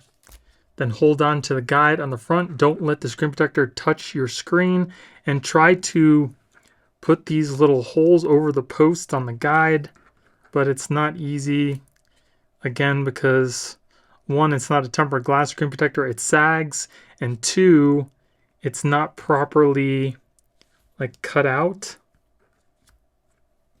so it almost doesn't reach. Just try your best to not let the screen protector touch the screen. Then take your squeegee. We're going to press down from the back or the bottom of the screen protector and then just push all the way up towards the top.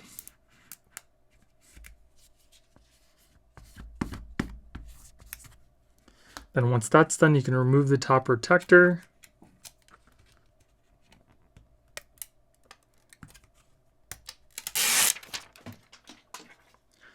Take the screen out of the guide and we'll take a look. So it looks like we have a couple bubbles in the corner here. We'll just get those out with our squeegee. All right, so we do have a cutout for our camera. There also is a pretty good gap all the way around the screen for case compatibility. The edges are also rounded off, which is nice. As far as touch, feels nice and smooth, just like the glass that's on the phone. And as far as fingerprints, does seem to do a pretty good job at rejecting fingerprints too. I don't see anything on the screen here. Just maybe some dust. That's pretty good. You can also see that the screen protector does not have any anti-reflective properties. Let's take a look at the screen. You can see the screen is crystal clear. Touch is working fine, no issues there. Let's take a look at the screen as if we're looking at it through polarized sunglasses. So there is just a very slight pastel rainbow effect. If you're looking at it dead on, you really don't see anything, but if you start twisting and turning the phone, that's when you'll start to see that, but it's super light. So that's definitely a plus. Now let's test out our fingerprints.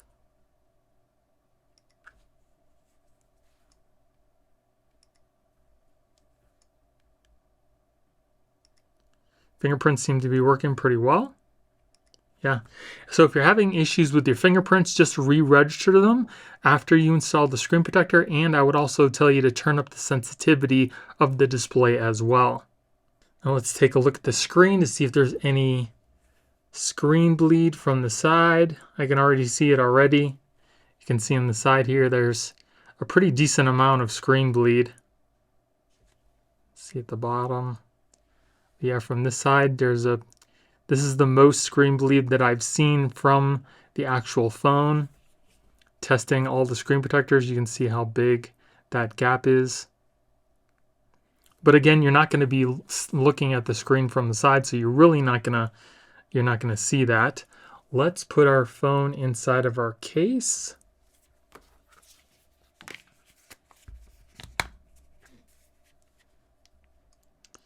And it seems to fit our case fine. You can see there's also a big gap at the top of the screen. There's also a decent gap at the bottom and on the side, so this screen protector should be compatible with most cases. So now let's test out our S Pen. Mine seems pretty straight. And as far as our S Pen experience, there is a slight resistance with the S Pen. Not horrible at all. It's not the most that I felt. It's just, it is there. It's slight. It's not bad at all. It's pretty much just like the regular tempered glass screen protectors. So you should have a pretty good experience with your S Pen. Now, since this is not a tempered glass screen protector, there's no point in doing a drop test because it's not going to crack. So let's move on to the scratch test. Now, regular tempered glass starts to scratch at a Mohs hardness number 6, but because this is not glass, we're going to start off at the lowest point with the number 2, which is just simply plastic. Then we'll move on to a number 3, which is copper. And then we'll move on to a number 4. Oof, okay. So number 4 really gouges the screen. If we take a closer look, you can see there are no scratches at the number 2. There are a slight at the number 3. You can see the little scratches there. It's not as deep as the number 4, but it is there. So it's not nearly as scratch resistant as tempered glass, but this is a little bit better than regular screen protectors that I've seen. So installation for the screen protector definitely is not the best, but it also does seem to be case friendly. It doesn't have any drop protection, but it does have some slight scratch resistant, but as you can see, it's not nearly as good as regular tempered glass. It also does seem to work well with the in-display fingerprint sensor and the S Pen. And if we look at the screen, you can also see that there are no markings from the S Pen either. So let's remove this from my phone. And we'll bend it in the center. And you can see that it just kind of creases. It doesn't really crack. It might have some glass kind of embedded in the screen, but it's not going to crack like regular tempered glass would. And then here we have a tempered glass screen protector by GHOSTEK. This is supposed to be shatterproof. So we get 2 tempered glass screen protectors, an installation guide, and an installation packet. So then we'll take your installation guide, making sure where it says top goes towards the camera of your phone. Just press this down over the top. Then take your screen protector, making sure that the little camera cutout is going towards the camera on your phone. And this sticker is on the underside. We'll peel that off. Then place this whole protector inside your guide. Then press down in the middle of the screen protector and it should start to adhere to your screen. Once that's done, we can lift up on the guide. And we'll take a look at the screen here. Installation looks pretty good. I don't see any bubbles, no lifting. The edges are also rounded off. It's got a nice gap all the way around the phone for case compatibility. And the touch, super smooth, just like the glass that's on the phone. You can also see that the screen protector does not have any anti-reflective coatings.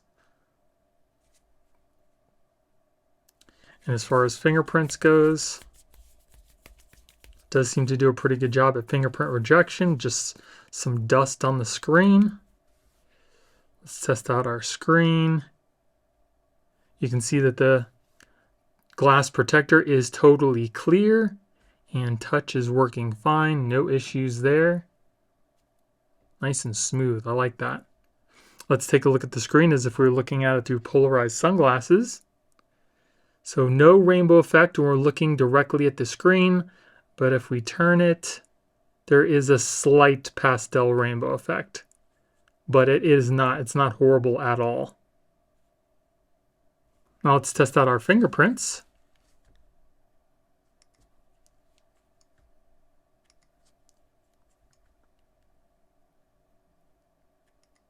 Fingerprints seem to be working fine. Again, if you're having issues with fingerprints, just re-register them after you install the screen protector. And I would also recommend turning up the screen sensitivity as well. So now let's look at the screen for some screen bleed. And you can see that it is ever so slight at the edge. Not a lot at all. Yeah, very slight. So that's a plus. Let's put this in our case.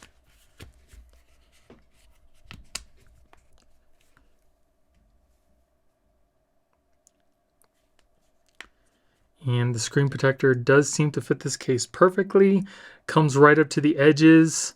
On the sides of the case, we do still have a slight gap at the top and just a little bit at the bottom. I don't see any bubbles, any lifting, so it should be compatible with most cases. Now let's test out our S Pen.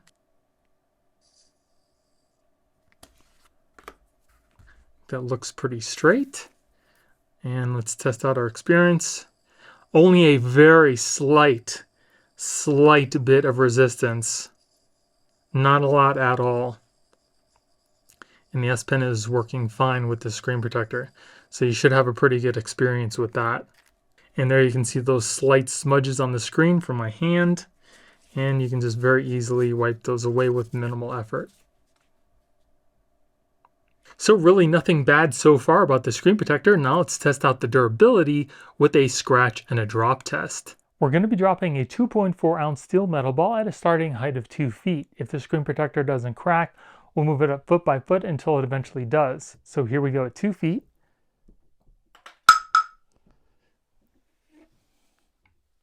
Moving on to 3 feet.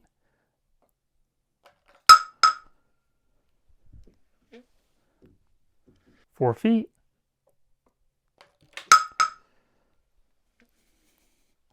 4 feet. So this screen protector lasted up until a 4-foot drop. Now let's move on to the scratch test. So regular tempered glass starts to scratch at a Mohs hardness number 6. So we're going to start off our test with a number 5. Then we'll move on to a number 6. And then a number 7. So if we take a closer look, you can see that there are no scratches. Let's wipe that down because it kind of looks like I made a mark. I just want to make sure that there are no scratches. Yeah, so it was just a mark from the metal. There's no scratches at the number 5. There are slight at a number 6 and deeper at a number 7. So scratch resistance for this screen protector is pretty standard for tempered glass. So installation for the screen protector was pretty easy. It also does seem to be case friendly. It lasted up until a 4-foot drop. Scratch resistance is standard for tempered glass. It seems to work well with the in-display fingerprint sensor as well as the S Pen. And then here we have a tempered glass screen protector by Kaka. So we get 3 tempered glass screen protectors, an installation tray, a squeegee, and 3 installation packets. So take your installation guide, making sure where it says top goes towards the camera on your phone. We're going to press this over the top of your phone, just like that. Then take one of your screen protectors, making sure that this lettering is all on the top of the tempered glass and the little tab is underneath. Where it says up, we want to make sure that that goes towards the top of your phone. And we're going to place the holes over the posts on the guide. Just kind of press those into place. Then do the same thing in the corners with these holes. So it should end up looking just like this. Then we're going to hold on to the sides of the guide with one hand and we're going to pull out the tab with the other. Then press and slide at the bottom of the screen protector and it should start to adhere to your phone. It kind of looks like it stopped adhering to my phone halfway through the installation. So you can try to use the squeegee to kind of push it the rest of the way, just to help it along. Then once that's done, we can remove the top protector.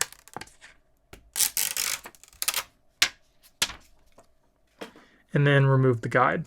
We'll take a look at the installation. Installation looks pretty good. I don't see any bubbles. There is like a little line at the top of the screen, but I can get that away with my finger. This is also a full coverage screen protector, so it does cover the front camera, and it also seems to have a slight gap all the way around the phone for case compatibility. You can also see that this screen protector does not have any anti-reflective properties. The edges are rounded off. As far as the touch, super smooth, just like the glass that's on the phone. And as far as fingerprints, it does seem to do a pretty good job at rejecting fingerprints as well. You can see that there's really not any smudges or anything on the screen. There are just slight marks that you hardly can see, but you can just wipe those away. Let's take a look at our screen. Screen is nice and clear. Touch, working beautifully, nice and smooth. Absolutely love that. Now let's take a look at the screen as if we're looking at it through polarized sunglasses. And you can see that the screen kind of looks dirty.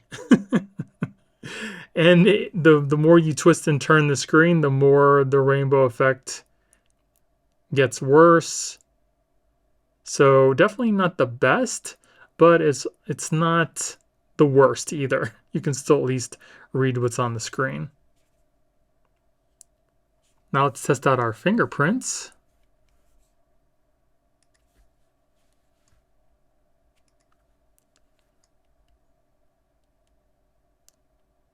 Fingerprints seem to be working just fine. And let's also test out our facial recognition. Working beautifully as well. Yeah, no issues there. So let's take a look at our camera as well. Camera looks nice and clean, very clear. No issues there. Oh, it says clean your lens for a clearer picture, but I don't see any smudges on the screen. It looks crystal clear to me, so I'm not sure what the deal is with that, but it still looks nice and clean to me. Now let's see if there's any screen bleed around the edges of the screen. And there is ever so slight. You can see mostly at the top there and on the other side. There's just a little bit over here. So definitely not bad. Now let's put our phone inside of our case.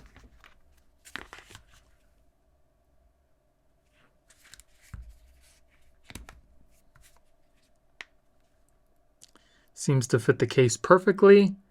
There's a slight gap at the bottom here, a little bit at the top, and it seems like it comes right up to the edges of the case. So I don't see any bubbles, no lifting, so it should be compatible with most cases. Now let's test out our S Pen.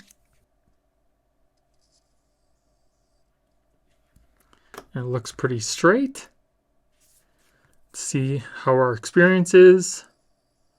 There is a decent amount of resistance when using the S Pen. It's not the worst, but it's not the smoothest. I don't think it's bad. It just it seems like a little bit more resistance than some of the other tempered glass, but definitely not bad at all. So seems like another good screen protector. Now let's test out the durability with a drop and a scratch test. So once again, we're going to be dropping a 2.4 ounce steel metal ball at a starting height of 2 feet. If the screen protector doesn't crack, we'll move it up foot by foot until it eventually does. So here we go, 2 feet.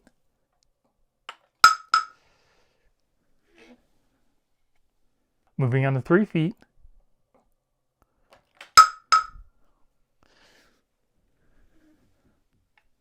4 feet.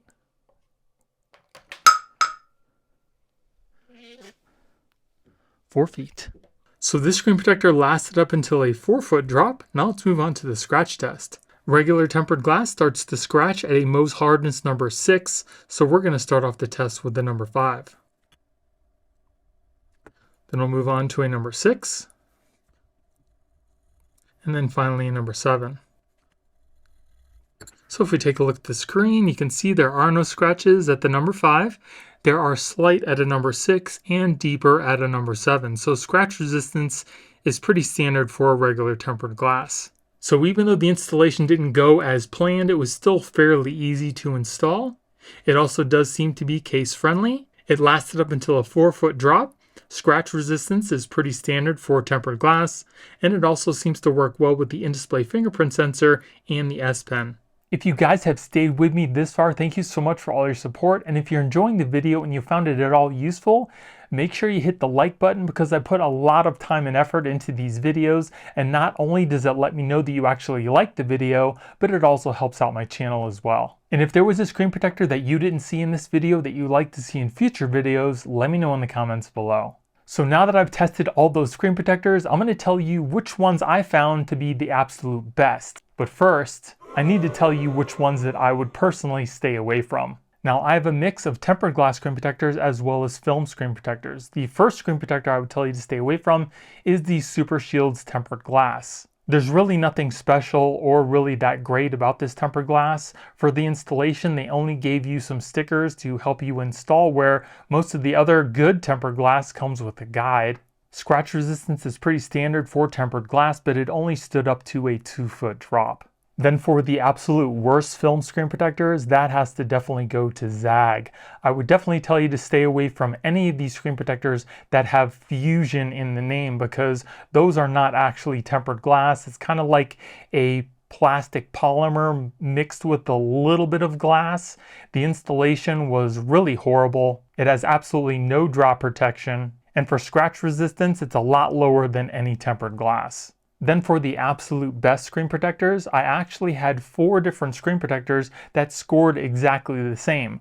Now, just because they scored exactly the same doesn't mean they all have the same properties, so I'm going to go through them one by one. First up, we have the TORRAS Glass Go X tempered glass screen protector. This screen protector is super easy to install. It also had slightly better scratch resistance than regular tempered glass, and it's also got some pretty good drop protection at 6 feet. Next up, we have the BENKS GlassWarrior anti-reflective coating tempered glass. This screen protector was easy to install. It also has an anti-reflective coating to keep down reflections. The scratch resistance is a little bit better than regular tempered glass, and it's got some decent drop protection at 5 feet.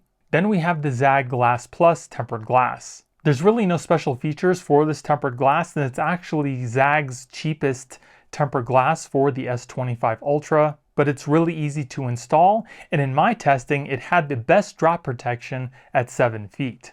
And the scratch resistance is just standard for tempered glass. And then lastly, we have the OMOTON tempered glass. Again, there's nothing special about this tempered glass, it's just easy to install, and in my testing, it's got some really great drop protection at, again, 7 feet. Scratch resistance is also pretty standard for tempered glass. And I also do have an honorable mention. This screen protector here wasn't the best. It was kind of close, but it also has some excellent features that I thought you should know about. This is the FLOLAB NanoArmour ONETIME Pro screen protector.